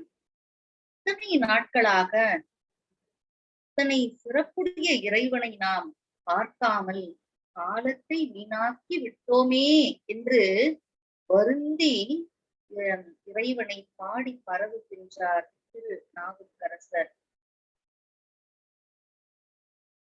அடுத்த அருட்பாடல்.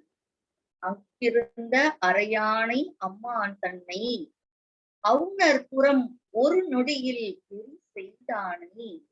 பொக்கிருந்த மகுடத்து எம் கூத்தன் தன்னை குண்டலம் சேர் காணை புக்கிருந்து போகாத புனிதன் தன்னை புண்ணியனை என் அரும் சீர் போகமெல்லாம் தக்கிருந்த தலையாளம் காடன் தன்னை சாராதே சாலநாள் போக்கினே. அக்கிருந்த அரையான். அக்கு அப்படின்னா சங்குமணி என்று பொருள். சங்குமணியை இடையிலே கட்டிக்கொண்டு இருப்பவன். அம்மான், அம்மான்னா தந்தை. இவர்களுக்கெல்லாம் தந்தையாக இருக்கக்கூடியவன் யார்? சிவபெருமான் தான். அவுணர் புறம் ஒரு நொடியில் எரி செய்தானே. அவுணர்னா அரக்கர்கள். அரக்கர்கள் வாழ்ந்த 3 புறங்கள், திரிபுரங்கள் ஒரே ஒரு நொடி பொழியிலே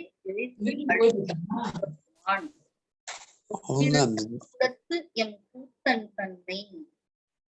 இங்க ஒப்பிற்கு செருகப்பட்ட அந்த சடைமுடி கூத்தன் என்று குறிப்பிடுகின்றார். அடுத்து குண்டலம் சேர் காதானை. காதிலே அழகான குண்டலங்களை அணிந்திருக்கக்கூடியவன். உழைவார் சிந்தை இருந்து போகாத புனிதன். குழைவார், அப்படியே மனம் குழைந்து குழைந்து உருகி உருகி அழுது இறைவனை தொழுது வழிபடுகின்ற அடியவர்கள் யாரோ அவர்களுடைய மனம் என்ற அந்த எண்ணம் என்ற அந்த நிலையிலிருந்து போகாமல் அவர்களோடு எப்பொழுதுமே இருக்கக்கூடியவன். அவன் எப்படிப்பட்டவன்? குந்தமே வடிவானவன், புண்ணியன். இந்த வடிவானவன் புண்ணியனை எண்ணரும் சீர் போகமெல்லாம் தக்கிருந்த தலையாளம் காடல் தன்மை. என்னுடைய அதாவது அளவற்ற அந்த செல்வங்களுக்கெல்லாம் அதிபதியாக இருக்கக்கூடியவன். அவனுடைய அருள் ஆட்சியின் காரணமாக தான் நாம் பெற்றிருக்கக்கூடிய அத்தனை பொருட்களும். அப்போ எல்லா செல்வம் என்று சொல்லும்போது அறம், பொருள், இன்பம், வீடுன்னு பொருளை சொல்லுவோம். இந்த உலகத்தில் இருக்கக்கூடிய அசைகின்ற பொருள், அசையாத பொருள், உயிருள்ள பொருள், தோன்றிய பொருள், தோன்ற இருக்கின்ற பொருள் எல்லாமே எங்கிருந்து வருகிறது? அவனிடமிருந்தான். அப்போ உலகத்திலே உயர்ந்து செல்கின்றன் யார்? சிவபெருமான் மட்டும்தான். அளவற்ற செல்வத்திற்கெல்லாம் அதிபதியாக இருக்கக்கூடியவன். அவன் வழங்குகின்ற செல்வத்திலேயே பெரிய செல்வம் எது? அருட்செல்வம். அருட்செல்வம்னா போய்விடக்கூடியவனா, அருளாளனாக அருட்செல்வத்தை தரக்கூடியவனாக, நிலையான இன்பத்தை வீடு பெற்று தரக்கூடியவனாக இருக்கக்கூடியவன். இந்த தலையாளன் காடு என்ற திருத்தலத்தை வீற்றிருக்கக்கூடிய அண்ணன். இவனை இத்தனை நாள் சாராமல் சாலனான் போக்கினே, இவ்வளவு நாள் வணங்காமல் இவனை வழிபடாமல் நாட்களை எல்லாம் வீணாக கழித்து விட்டேனே என்று எண்ணுகின்றார். இறைவனுடைய சடை முகுடம், அவன் இடையிலே அணிந்திருக்கக்கூடிய சங்குமணி, அதன் பிறகு காதிலே அணிந்த குண்டலங்கள், அவனுடைய திரு உருவத் தோற்றம் இத்தனையும் எப்படி இருக்கிறது? அப்படியே புண்ணியமே உருவாக இருக்கின்றது. மிக அற்புதமான ஒரு வடிவன், புண்ணிய வடிவினன். அவன் எங்கே இருக்கின்றான்? அடியவர்கள் உள்ளத்திலே இருப்பவன். ஒரு முறை அடியவர் உள்ளத்திலே இருக்கக்கூடிய இறைவன் அடியவர்களை விட்டு எங்கேயாவது வெளியே போவானா? ஒரு பொழுதும் அகல மாட்டான். மனத்து புகுந்து போகாத புண்ணியன், அங்கேயே இருக்கக்கூடியவன், எப்பொழுதும் இருக்கக்கூடியவன். ஆனா அவனை உணர்கின்ற உணர்வுதான் நமக்கு இல்லை. அந்த உணர்வு வந்தாதான் நம்முடைய அறிவு செயல்படுகிறது என்று பொருள். அடுத்து என்ன? மெய்த்தவத்தை, வேதத்தை, வேத வித்தை விளங்கு இன மாமதிசூடும் விகிர்தன் தன்னை எய்த்தவமே ஒழிதந்த ஏழையேனை இடக்கடலில் வீழாமே ஏற வாங்கி பொய்த்தவத்தார் அறியாத நெறி நின்றானை புனல் பறந்திட்டு உமையோடு ஒரு பாகம் நின்ற தத்துவனை தலையாளம் காடன் தன்னை சாராதே சால நான் போக்கினேன் என்று பாடுகின்றார். மெய்த்தவத்தை, உண்மையான தவத்தை உடையவன், தவத்தின் வடிவமாக இருக்கக்கூடியவன். வேதத்தை, வேதத்தின் வடிவமாக இருக்கக்கூடியவன் அவன்தான். வேதத்தின் பொருளாக இருக்கக்கூடியவன் அவன்தான். வேத வித்தை, வேதத்தின் தன்மையாக, விதையாக, வேதத்திற்கெல்லாம் விதையாக, வித்தாக இருக்கக்கூடியவன். அவன் எப்படி இருக்கின்றான்? விலங்கு மாமதி விகிர்தன், விகிர்தன் அறிவிலே சிறந்தவன். அவனுடைய தலையிலே என்ன இருக்கு? அழகான ஒளி வீசுகின்ற இளம் பிறையை கூடிக்கொண்டிருக்கின்றான். இறைவனுடைய இயல்பு இதுதான் அப்படின்னு யாராவது சொல்ல முடியுமான்னு முடியவே முடியாது. அதனாலதான் வேறுபட்ட இயல்பை உடையவன். இதுதான் இயல்பு, இறைவனுடைய தோற்றம் அப்படின்னு நம்ம சொல்ல முடியுமா? முடியாது. நாம் நினைத்து பார்க்காத வடிவங்களில்தான் தோன்றுகின்ற அருளாளன் அவன். அதனால வேறுபட்ட இயல்பை உடையவன். எய்த்தவமே உழிதந்த ஏழையனை, எப்படிப்பட்ட இயல்பை இருக்கின்றன? புரிதளவு கூட தவத்திலே சிறப்பாக, தவம்னா என்ன? இறைவனை வழிபடுகின்ற அறிவு. அந்த அறிவோடு வாழ வேண்டும் என்ற எண்ணம் இல்லாமல் நாட்களை வீணே கழித்துக் கொண்டிருக்கின்ற சாதாரணமான ஒரு மனிதன் நான். என்னை இடர்கடலில் வீழாமல் ஏற வாங்கி, துன்பம் என்ற கடல், பிறவி என்ற கடலிலே வீழாமல் என்ன செய்கின்றான்? அப்படியே கை தூக்கி விட்டிருக்கின்றான். அவன் எப்படிப்பட்டவன்? பொய்த்தவத்தார் அறியாத நெறி நின்றான். உண்மையான தவமுடையவர்களை அவன் தூக்கிவிடக்கூடியவன். ஆனா பொய்த்தவம் உடையவர்களுக்கு ஒரு பொழுதும் அறியப்படாதவன். யாருமே பொய்த்தவம் செய்பவர்கள் வெளி வேஷம் போட்டு இருக்காங்க இல்லையா, அவர்களெல்லாம் யாரை பார்க்க முடியாது? இறைவனை ஒரு பொழுதும் பார்க்க முடியாது. அவனுடைய நெறியை கூட அணுக முடியாது, நிழலை கூட அணுக முடியாது. அப்படிப்பட்ட ஒரு மெஞ்ஞான பரம்பொருளாக திகழ்பவன். புனல் கரந்திட்டு உமையொரு பாகம் நின்ற தத்துவனை. புனல் என்றால் இங்கே கங்கை நதியை குறிப்பிடுகிறது. கங்கை நதியை தன்னுடைய சடை முடியிலே பொதிந்து வைத்திருக்கின்றான். அதாவது பகீரதன் கடுமையான தவம் செய்து கங்கையை ஆகாயத்திலிருந்து மண்ணுலகத்திற்கு வரவழைக்கும் பொழுது அந்த கங்கை கோபம் தாங்கவே இல்லையா. என்ன செய்கின்றது? வேகமாக வந்து இந்த ஒரு சாதாரண மனிதன் நம்மை வர வைப்பது, அதுவும் கேவலமா ஒரு பூவுலகத்திற்கு வருவதாக, இவ்வளவு உயர்ந்த நிலையிலிருந்து கீழ நிலைக்கு நம்மை வரவழைத்து விட்டானே என்று ஒரு கோபம், ஆத்திரம், அந்த ஆணவத்தினுடைய வெளிப்பாடு, கோபத்தினுடைய வெளிப்பாடு. வேகமாக பாய்ந்து இந்த உலகத்தை அழிக்க வேண்டும் என்று நினைத்தே வந்தான். அப்படி வரும்பொழுது இறைவன் என்ன செய்தானோ, தன்னுடைய சடை முடியை விரித்து கங்கையை அந்த சடை முடிக்குள்ளே என்ன செய்கின்றார்? சுற்றி கட்டி விடுகின்றார். சடை முடிக்குள்ள அப்படியே மறைந்து போகின்றாள் கங்கை. தன்னுடைய ஆணவம், தன்னுடைய அறியாமை, தன்னுடைய தன்மையிலிருந்து தான் வந்து கீழான ஒரு எண்ணத்தோடு வந்து விட்டோமே என்று வருந்தி இறைவனை பணிந்தாளாம். அப்போ அந்த ஒற்றை சடை முடிய மட்டும் அப்படியே லேசா ரிலீஸ் பண்ணாராம் கடவுள். அந்த ஒற்றை சடைமுடியை விலக்கி கங்கை வந்து இந்த மண்ணுலகிலே பாய்வதற்கு அருள் புரிந்தாராம். மீதின கங்கை அப்படியே சடையினால் கட்டப்பட்டு இருக்கின்றது. இறைவனுடைய திருச்சடைமுடியிலே கட்டப்பட்டு இருக்கின்றது. அந்த புனலை மறைத்து வைத்திருக்கின்றான் இறைவன். உமையொரு பாகம் நின்ற தத்துவன். உமையை தன்னுடைய உடலின் ஒரு கூறாக கொண்டவன். சக்தியும் சிவமும் சேர்ந்ததுதான் இறைமை என்ற ஒரு உத்தமமான தத்துவத்தை உலகிற்கு வழங்கியவன். ஆக இப்படிப்பட்ட இறைவன் எங்கிருக்கின்றான்? தலையாளன்காடு என்ற திருத்தலத்திலே இருக்கின்றான். அவனை வணங்காமல் இத்தனை நாட்கள் காலத்தை வீணாக்கி விட்டேனே என்று வருந்துகின்றார். உண்மை தவம் என்றால் சிவபெருமானுக்கு செய்கின்ற திருப்பணிகள் தான் உண்மையான தவமாக இருக்கும். அதுதான் மெய்ப்பணி, மெய்த்தவம் என்று சொல்லப்படும். அதனால அந்த மெய்த்தவத்தை, திருப்பணியை நாம் செய்து வாழ வேண்டும். ஏன்னா உழவார திருப்பணியிலே உயர்ந்தவர் யாருன்னா திருநாவுக்கரசர். இந்த அப்பர் பெருமானுடைய எண்ணம் எப்படிப்பட்டது? தொண்டு உள்ளம் உடையது. அதனால அந்த தொண்டினை முன்னிறுத்தி அந்த தொண்டினை மெய்த்தவமாக காட்டி பாடுகின்றார். அடுத்த பாடல்ல சிவனாகி திசைமுகனாய் திருமாலாகி செழும் சுடராய் தீயாகி நீருமாகி புவனாகி புவனங்கள் அனைத்துமாகி பொன்னாகி மணியாகி முத்துமாகி பவனாகி பவனங்கள் அனைத்துமாகி பசுவேரி திரிவானோர் பவனாயின்ற தவனாய தலையாளம் காடன் தன்னை சாராதே சாதனாள் போற்றும். எப்படிப்பட்டவன்? சிவன். சிவன் என்றால் மங்களத்தை அருள்பவன் என்று ஒரு பொருள்.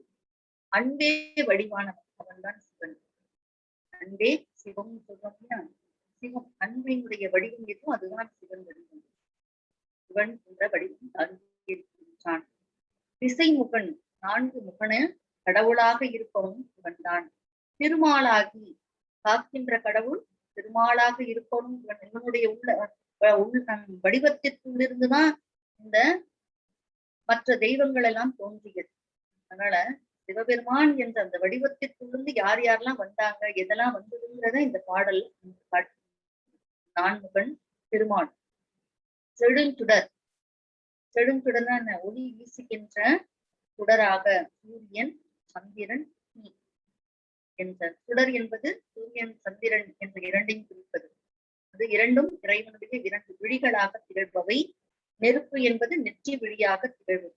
நீருமாகி நீராக இருப்பவனும் அவன்தான். புவனாகி கோலோகமாக இருப்பவன். புவனங்கள் அனைத்துமாகி எல்லா உலகங்களாகவும் இருப்பவன் அவன்தான். பொன்னாகி பொன்னாக இருக்கின்றான், மணியாக இருக்கின்றான், முத்தாக இருக்கின்றான். அது மட்டுமல்ல, பவனாகி என்று சொல்லும் பொழுது அந்த உயிர்கள் வாழுகின்ற ஒரு அவர்கள் எப்படியெல்லாம் இறைவனை காண வேண்டும் என்று நினைக்கிறார்களோ அவர்கள் வேண்டுகின்ற இடத்தில் வேண்டிய வடிவத்திலே தோன்றுகின்ற அருளாளனாக திகழ்பவன். பசுவேறி திரிவானோ பவனாய் என்ற பசு என்றால் இந்த இடப வாகனத்திலே ஏறி இருப்பவன். இந்த இடப வாகனம் என்பது ஆன்மாவினுடைய குறியீடு. ஆன்மாவிலே ஏறி இருப்பவன், ஆன்மாவிலே உறைந்திருப்பவன் யார்? சிவபெருமான். அவன் அடியவர்கள் எப்படி வேண்டுகிறார்களோ, எப்படி விரும்புகிறார்களோ அப்படிப்பட்ட அருட்காட்சி வழங்கக்கூடியவன் இந்த தலையாளங்காடு என்ற திருத்தலத்தில் இருக்கக்கூடிய இறைவன். இத்தனை அற்புதமான இறைவனை, அனைத்திற்கும் தோற்றமாக அனைத்தையும் தன்னுள் ஒடுக்கிக் கொண்டிருக்கக்கூடிய இந்த அருளாளனை இவ்வளவு நாள் நான் காணாமல் வணங்காமல் இருந்தேனே என்று எங்குகின்றார். அடுத்து கங்கையினும் கடும் புனலை கரந்தான் தன்னை, காமரு புனி பொழிற்கட்சி கம்பன் தன்னை, அங்கையினில் மான்மறி ஒன்றேந்தினானை, ஐயாறு மேயானை ஆரூரானை, பங்கமிலா அடியார்க்கு பரிந்தான் தன்னை, பரிதி நியமத்தானை பாசூரானை, சங்கரனை, தலையாளன் காடன் தன்னை, சாராதே சாலனாள் போக்கினேனே. கங்கையினும் கடும் புனலை கர்ணான். கங்கை என்று விரிவாக பாய்ந்து வந்த பெரிய ஆற்றினை, பெரிய நீரினை தன்னுடைய திருச்சடைமுறையிலே மறைத்து வைத்திருப்பவன் யார்? சிவபெருமான்.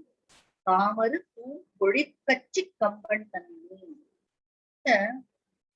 விரும்பத்தகுந்த அழகான பூக்கள், அந்த பூக்கள் நிறைந்த சோலைகள், பொழிந்த சோலைகள், சோலைகள் சூழ்ந்திருக்கக்கூடிய நகரம் எது? திருக்காஞ்சி மாநகரம்.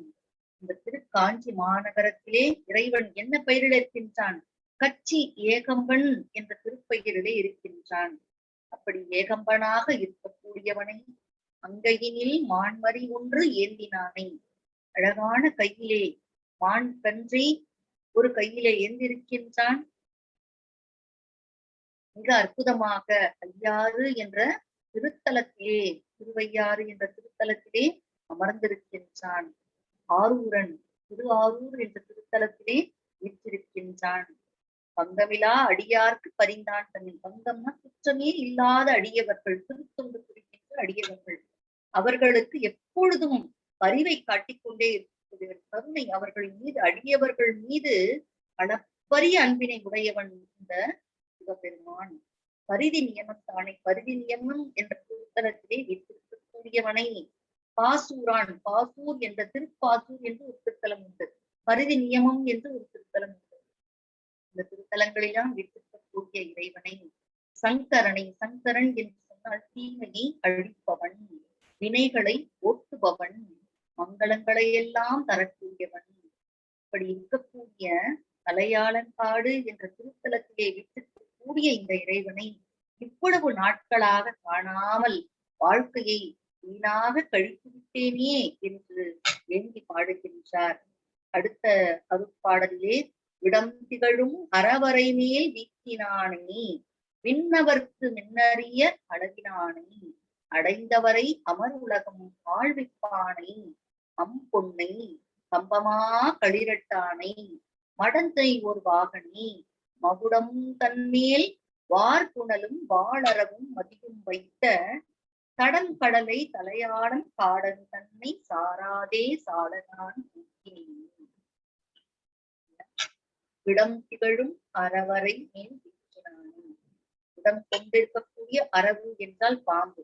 அந்த அறைனா இடை, இடையிலே பாம்பினை இழுத்து கட்டி வைத்திருக்கக்கூடிய தோற்றத்தை உடையவன். அந்த பாம்பு எந்த பாம்பு அப்படின்னா, இந்த நாகாபரணம், இறைவனின் மேல இருக்கக்கூடிய அத்தனை நாகாபரணமும் தார்காவனத்து முனிவர்கள் ஏறிய நாகங்கள் தான்.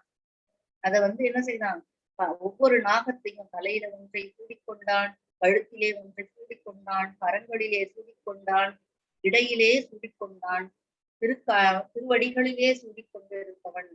அத்தனை நாகங்களையும் தன்னுடைய திருமையிலே தாங்கி இருக்கக்கூடியவன் இந்த சிவபெருமான்.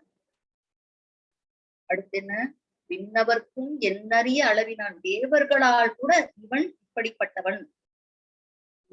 இறைவனை நாம் நினைக்க வேண்டும், வழிபட வேண்டும். நம்முடைய எண்ணத்திற்கு உட்பட்டவனாக இறைவன் இருக்கின்றான் யாராவது சொல்ல முடியுமா? முடியாது. மனிதர்களால் மட்டுமல்ல, தேவர்களாலும் நினைப்பதற்கு எட்டாதவன், எண்ணத்திற்கு அடங்காதவன்.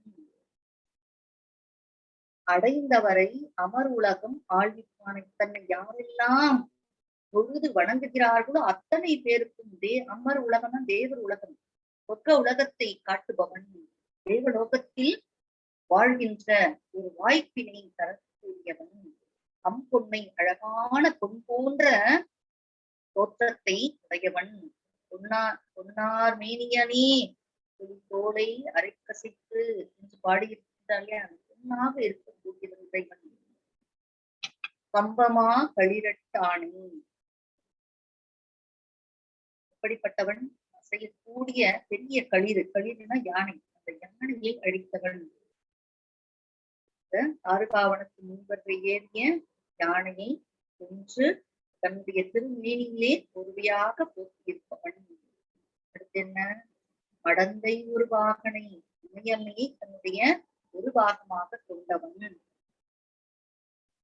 மகுடம் தன்மேல் வாழ்புணலும் வாளரவும் மதில் வைத்த தடங்கடலை தலையாடும் காடன் தன்னை சாராதே காலனான் தன்னுடைய சடைமுடியே உருகுகின்ற கங்கை ஆற்றை கூறியிருக்கின்றான், கொடிய பாம்பை அணிந்திருக்கின்றான், திரையை கூறியவனாயிருக்கின்றான். இவன் எப்படிப்பட்டவன்? இவனுக்குள்ள எல்லாமே இருக்கு. பெரிய கடலை ஒத்தவன் இவன். இப்படிப்பட்ட அருட்கடல் இல்லையா? அதனால அருட்கடலாக திகழ்கின்ற இந்த தலையாளன் காட்டு அண்ணனை இத்தனை நாள் பார்க்காமல் வீணாக என்னுடைய நாடினை, வாழ்க்கையினை கழித்து விட்டேனே என்று வருந்தி இயங்குகின்றார். அடுத்து, விடையேறி கடைதோறும் பலி கொள்வானை, வீரட்டம் மெய்யானை வெண்ணீற்றானை, குடைநாரும் முதுகாட்டில் ஆடலானை, முன்னானை பின்னானை அண்ணாளானை, உடையாடை ஊதோலே உகந்தான் தன்னை, உமையிருந்த பாகத்து ஒருவன் தன்னை, சடையானை தலையாடம் காடன் தன்னை, சாராதே சாடனாள் போக்கினே.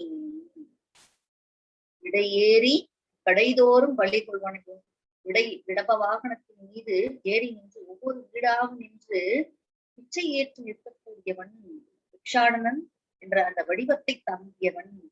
வீரட்டம் மெய்யான், அட்ட வீரட்டங்கள், இறைவனுடைய வீர வடிவங்கள் 8, அந்த 8 வீரட்டானங்களிலும் வீற்றிருக்கக்கூடியவன். வெண்ணீற்றான், தூய்மையான வெண்ணீற்றை தன்னுடைய திருமேனியிலே சூரியவன், அந்த நீற்றின் வடிவாக திகழக்கூடியவன். உடைநாரும் முதுகாட்டில் ஆடலானை, முதுகாடு, இந்த சுடுகாடுன்னு சொன்னோம் இல்லையா, இந்த உயிர்கள் எல்லாம் சுட்டரிக்கப்படுகின்ற அந்த காட்டிலே முதுகாடு என்று இந்த பெருங்காடாக இருக்கின்றது. இந்த பெருங்காட்டிலே அறவெளியிலே ஆடுகின்ற இறைவன். முன்னானை பின்னானை அந்நாளானை, முன்னாள் அப்படின்னு படிக்கணும். நேற்று, இன்று, நாளை, இறந்த காலம், நிகழ்காலம், எதிர்காலம் என்ற முக்காலமுமாக இருக்கக்கூடியவன் யார்? அந்த இறைவன். உடையாடை உயிரோடே உகந்தான் தன்னை, தன்னுடைய உடையாக எதை போர்த்தி கொண்டிருக்கின்றான்? அந்த புலியினுடைய தோலை இடையிலே உடையாக உடுத்தி கொண்டிருக்கின்றான். ஒரு பாகத்து ஒருவன் தன்னை, உண்மையை தன்னுடைய இடப்பாகத்திலே கொண்டிருக்கக்கூடியவன்.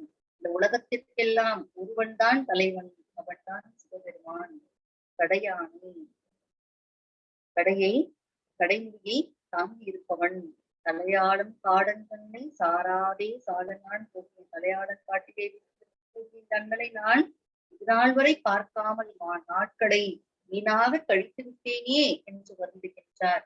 கரும்பிருந்த கட்டிதனை கனியை தேனை கன்றாப்பின் நடுதறியை காரையானை இரும்பமர்ந்த மூவிலைவேல் ஏந்தினானை எண்ணானை தென்னானை காவான் தன்னை கரும்பமரும் மலர்கொன்றை சூடினானை பூயானை தாயாகி உலகுக்கெல்லாம் கரும்பொருளை தலையாடம் காடன் தன்னை சாராதே சாலனாள் பொக்கி.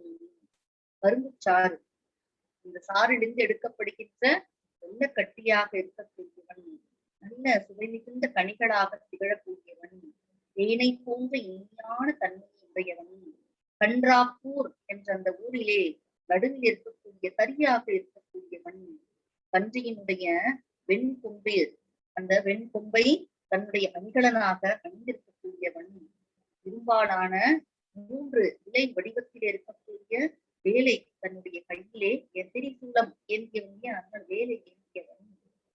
எனக்கு முதல்வனாக இருக்கக்கூடியவன். அவன் எங்கிருக்கின்றான்?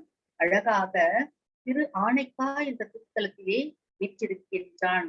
அவன் எப்படிப்பட்டவன்? வண்டுகளெல்லாம் மொய்க்கக்கூடிய அழகான கொன்றை மலர் மாலையை சூடியவன், உண்மையான தன்மையுடையவன், ஆயாக இருப்பவன், இந்த உலகத்திற்கெல்லாம் பொருள் வழங்கக்கூடியவனாக இருக்கக்கூடியவன், அருளாளனாக இருக்கக்கூடியவன். அவன் வழங்குகின்ற பொருள் என்ன? இறைவன் தான் பெரும்பொருள். உயிர்கள் பெற வேண்டிய ஒரு பொருள் என்ன? இறைவன் தான். அதனாலதான் மாணிக்க வாசக பெருந்தகை பாடும்பொழுது தந்தது எந்தன்னை கொண்டது உந்தன்னை சங்கரா ஆர்களோ சதுரர் என்று பாடுவார். என்னை நான் கொடுத்தேன், நான் எப்படிப்பட்டவன்? இழிவான என்னை கொடுத்துட்டு யாருக்குமே கிடைக்காத பரம்பொருளாக உன்னை நான் பெற்றுக்கொண்டேன். நம்ம 2 பேர்ல யாரு புத்திசாலி பாத்தியா? நான் ரொம்ப சாதாரணமானவன், என்னை நீ பெற்றுக்கொண்டாய், ஆனா உன்னை நான் பெற்றுவிட்டேன் என்று பாடுகின்றார். எவ்வளவு ஒரு அந்த பக்தியினுடைய ஒரு உச்ச நிலை பார்த்து பாருங்க. உலகத்திற்கெல்லாம் உலகமெல்லாம் பெற வேண்டிய ஒரு பொருள் என்னன்னா சிவ பரம்பொருள். அந்த பரம்பொருளாக திகழக்கூடிய திரு ஆலங்காட்டிலே வீற்றிருக்கக்கூடிய அந்த அண்ணனை இது நாள் வரை காணாமல் காலத்தை வீணாக கழித்து விட்டேனே என்று எண்ணுகின்றார். அடுத்து பண்டளவு நரம்போசை பயனை பாலை படுபயனை கடுவெளியை கனலை காற்றை கண்டளவில் களி கூறுவார் பெரியார் தன்னை காரணனை நாரணனை கமலத்தோனை எண்டளவில் என் நெஞ்சத்துள்ளே நின்ற எம்மானை கைமாவின் உரிவை பேணும் கண்டரணை தலையாளன் பாடல் தன்னை சாராதே சாடநாடு கொக்கினேனி. பழைய காலத்துல இருந்து இசை இலக்கணத்தோடு பொருந்திய ஒரு கருவி எதுன்னா யாழ் என்ற ஒரு கருவி, மிக பழமையான இசைக்கருவி. அந்த நரம்புகளை உடைய எண்ணற்ற நரம்புகளை உடையது அந்த யாழ் என்ற இசைக்கருவி. அந்த யாழ் என்ற இசைக்கருவியின் வடிவாக இருக்கக்கூடியவன், அந்த இசையினுடைய பயனாக இருக்கக்கூடியவன், பாலாக இருக்கக்கூடியவன், அந்த பாலினுடைய சுவையாக இருக்கக்கூடியவன், கடுவெளி என்ற திருத்தலத்திலே வீற்றிருக்கக்கூடியவன். இறைவன் கடுவெளிநாதர் என்ற பெயரிலே கடுவெளி என்ற திருத்தலத்திலே வீற்றிருக்கின்றான். கடுவெளியாகவே இருக்கின்றான், பரந்த வெளியாக இருக்கக்கூடியவன், கனலை நெருப்பாக இருக்கக்கூடியவன், காற்றாக இருக்கக்கூடியவன், தன்னை பார்த்த அளவிலே மக்களுக்கு மகிழ்ச்சியெல்லாம் பொங்கி பெருகுகின்ற அடியவர்களுக்கெல்லாம் எளியவனாக இருக்கக்கூடியவன், காரணன், இந்த உலகத்தை தோற்றுவதற்கு காரணமாக இருக்கக்கூடியவன், பெருமாளாக இருக்கக்கூடியவன், நான்முகனாக இருக்கக்கூடியவன். அவன் எப்படி இருக்கின்றான்? 8 இதழ் தாமரை வடிவில் இருக்கக்கூடிய இல்லம் எது? நம்முடைய உள்ளம். அந்த உள்ளத்திலே நிறைந்திருக்கின்றான் இறைவன். அந்த இறைவனை இது நாள் வரை நான் காணாமல் இருந்து விட்டேனே. யானையை தோளாக போற்றியவன் லிங்க வடிவினனாக எங்கிருக்கின்றான்? திருத்தலையாளங்காடு என்ற திருத்தலத்தில் இருக்கின்றான். இப்படிப்பட்ட இறைவனை இவ்வளவு நாளாக பார்க்காமல் இருந்து விட்டேனே என்று எண்ணுகின்றார். கைத்தலங்கள் 20 உடை அரக்கர் கோமான் கைலை மலை அது தன்னை கருதாது முத்திலங்கு முதுகுலங்க வளைகள் எற்றி முடுகுதலும் திருவிரல் ஒன்றவன் மேல் வைப்ப 10 இலங்கு வாயாளும் பாடல் கேட்டு அறிந்தவனுக்கு ராவணன் என்று இந்த நாம தத்துவனை தலையாளம் பாடன் தன்னை சாராதே சாலநாள் போக்கினேனி என்று பாடுகின்றனர். கைத்தலங்கள் 20 கைகளை உடையவன், அரக்கர்களுக்கெல்லாம் தலைவன். தோல் வளைகளை அவனுடைய தோல் வளைகள் எல்லாம் என்ன அப்படியே புதைத்து ஒடுங்குமாறு என்ன செய்கின்றான்? இந்த ராவணன் ஆணவத்தின் காரணமாக கைலை மலையில் முற்படுகின்றான். அப்படி முற்பட்ட அந்த ஒரு காலகட்டத்திலே இறைவன் என்ன செய்தானாம், எல்லாம் விளங்குகின்ற அழகான மணிமகுடம் சூடிய அவனுடைய 10 தலைகளும் நடுங்கும்படியாக தன்னுடைய கால் பெருவிரல் ஒன்றை லேசாக அந்த கைலை மலையில் வைத்து ஊன்றினான். அப்படி வைத்த மாத்திரத்திலேயே தன்னுடைய வாயினால் அவன் என்ன செய்தான், சாமகீதம் பாடினான். என்ன, அதாவது தன்னுடைய தலையில ஒன்றை இறைவனால் வழங்கிய அந்த வாளை கொண்டு தன்னுடைய தலையிலே 10 தலையில ஒன்றை கொய்தான், தன்னுடைய நரம்பை எடுத்தான்,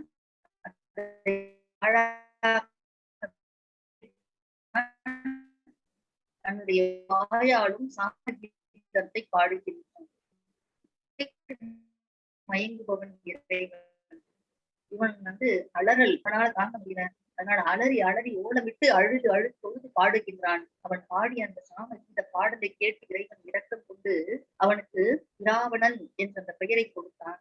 அப்படிப்பட்ட அற்புதமான தத்துவத்தை உடையவன் யார்? திருஆலங்காடு தலையாலங்காடு என்ற திருத்தலத்திலே இருக்கக்கூடிய இறைவன். அந்த இறைவனை இத்தனை நாள் நான் பார்க்காமல் இருந்து விட்டேனே என்று மிகவும் இந்த ராவணன் என்ற பெயரை யார்தான் வழங்கியது? சிவபெருமான் தான் அவனுக்கு வழங்கினான். அவன் நாமத்தை கொடுத்தவன், அப்படிப்பட்ட ஒரு பெயர் சிறப்பை கொடுத்தவன். அப்படிப்பட்ட அந்த இறைவனை நான் நாள் வரை பார்க்காமல் இருந்து விட்டேனே, என்னுடைய வாழ்க்கையை வீணாக கழித்து விட்டேனே என்று இறைவனை அழுது தொழுது பணிந்து இறைவனுடைய அருட்காட்சியை பெறுகின்றார். அப்படி அருட்காட்சி, அப்பர் பெருமான் அருட்காட்சி பெற்ற திருத்தலம் தான் இந்த திருத்தலை ஆலங்காடு என்ற திருத்தலம்.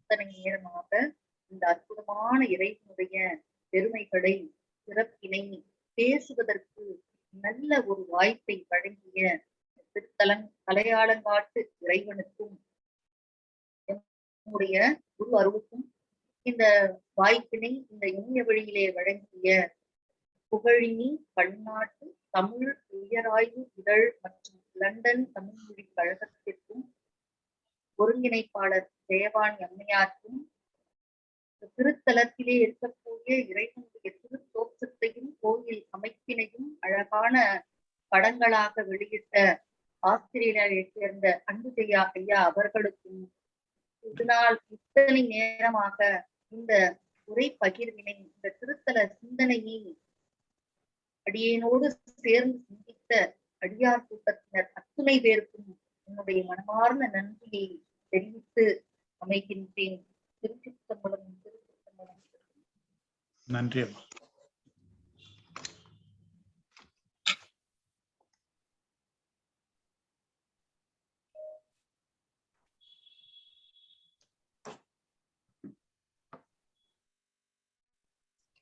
வந்துருவாங்க, வேற கால் இருக்கா?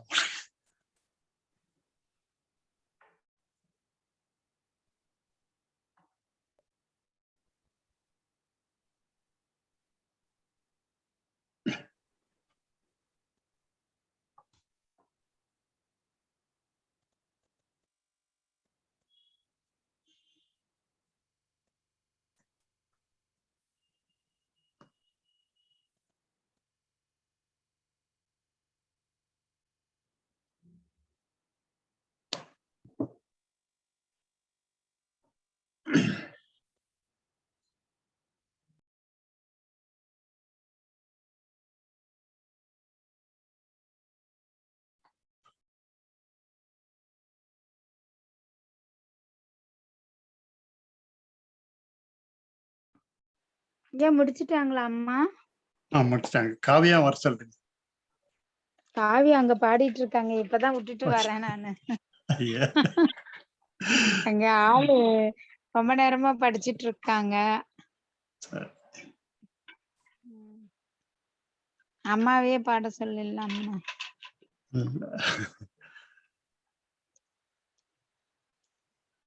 அன்னைக்கே சொன்னாங்க, அன்னைக்கே பாடலன்னு சொன்னாங்க அன்னைக்கு. சரி, நீங்க பண்ணுங்க. மகிழ்வுரை. அங்க பாருங்க. தலையாலங்காடு இந்த கோயில்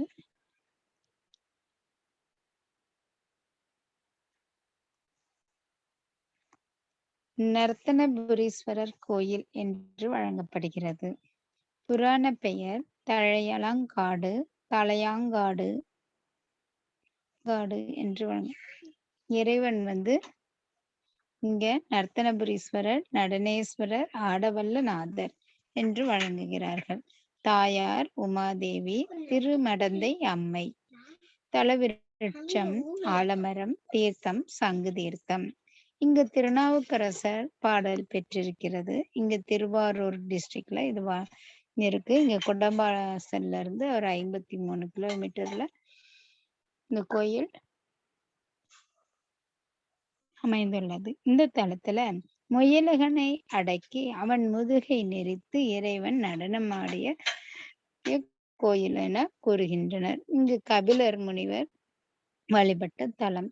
இந்த தலத்துல போய் யார் வணங்கினாலும் அவர்கள் நோய்கள் தீரும் என்பது ஒரு ஐதீகமாக கருதப்படுகிறது. இங்கு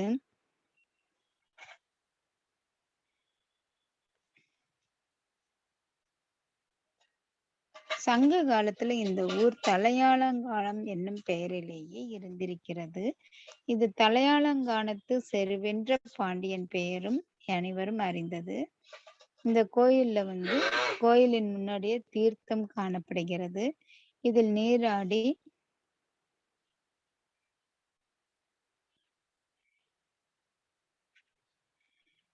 நீராடி இறைவனுக்கு தீபமிட்டு உறுதியோடு வழிபட்டால் வெண்குஷ்ட நோயானது நீங்கும் என்பது நம்பிக்கை. மக்களுடைய அசைக்க முடியாத நம்பிக்கையாக இருக்கிறது. இந்த கோயில் தெற்கு நோக்கிய ஒரு கோயில்.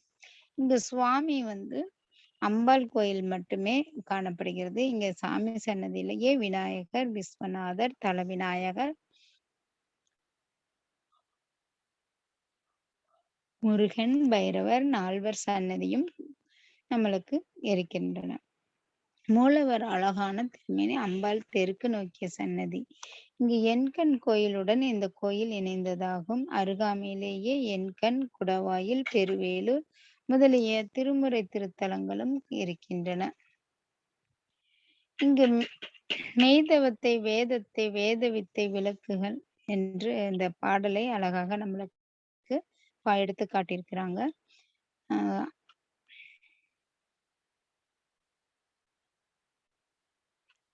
இந்த கோயில்ல மேலும்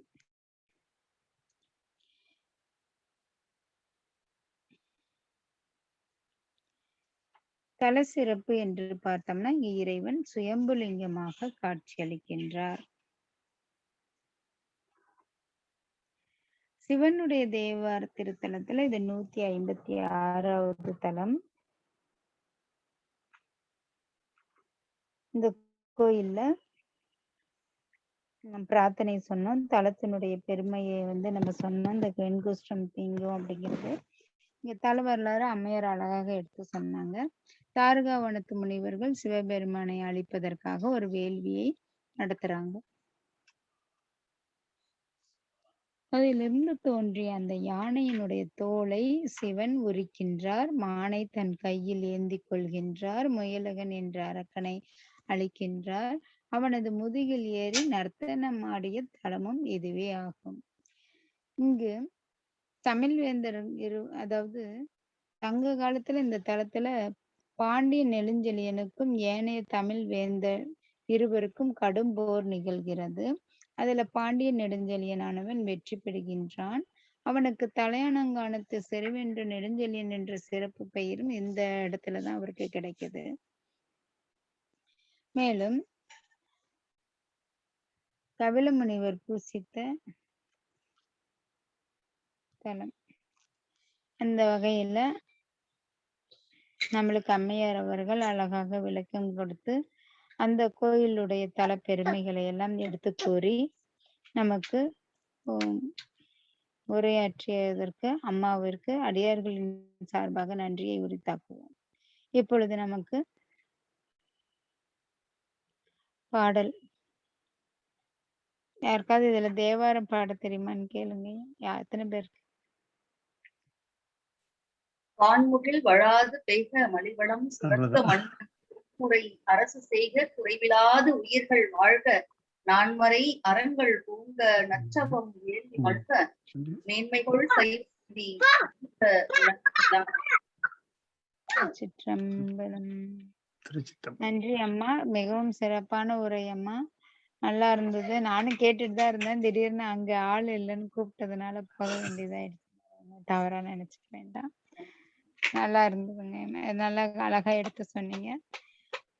அந்த பாடலுக்கு விளக்கம் சொல்லிட்டாங்களாங்கம்மா? எல்லாம் சொல்றாங்க. நல்ல சிறப்பா கிட்டத்தட்ட நம்மளுக்கு 2 மணி நேரத்துக்கிட்ட அவங்க 1.25 மணி நேரத்துக்கிட்ட உரையாற்றி கொடுத்துருக்காங்க ஐயா. எவ்வளவு அளவுக்கு ப்ரிப்பேர் பண்ணியிருக்காங்க அப்படின்ட்டு பாருங்க. அதாவதுங்க, எந்த ஒரு செயலை செஞ்சாலும் அது முழுமையா திருப்தியா செய்யணும்னு நினைக்கிறாங்க ஐயா. அந்த அளவுக்கு நல்ல உழைப்பாளியும் கூட இருக்குங்க. அதான் நல்லது. செய்யறது ஒழுங்கா செய்யணும் தானே. ஆமா.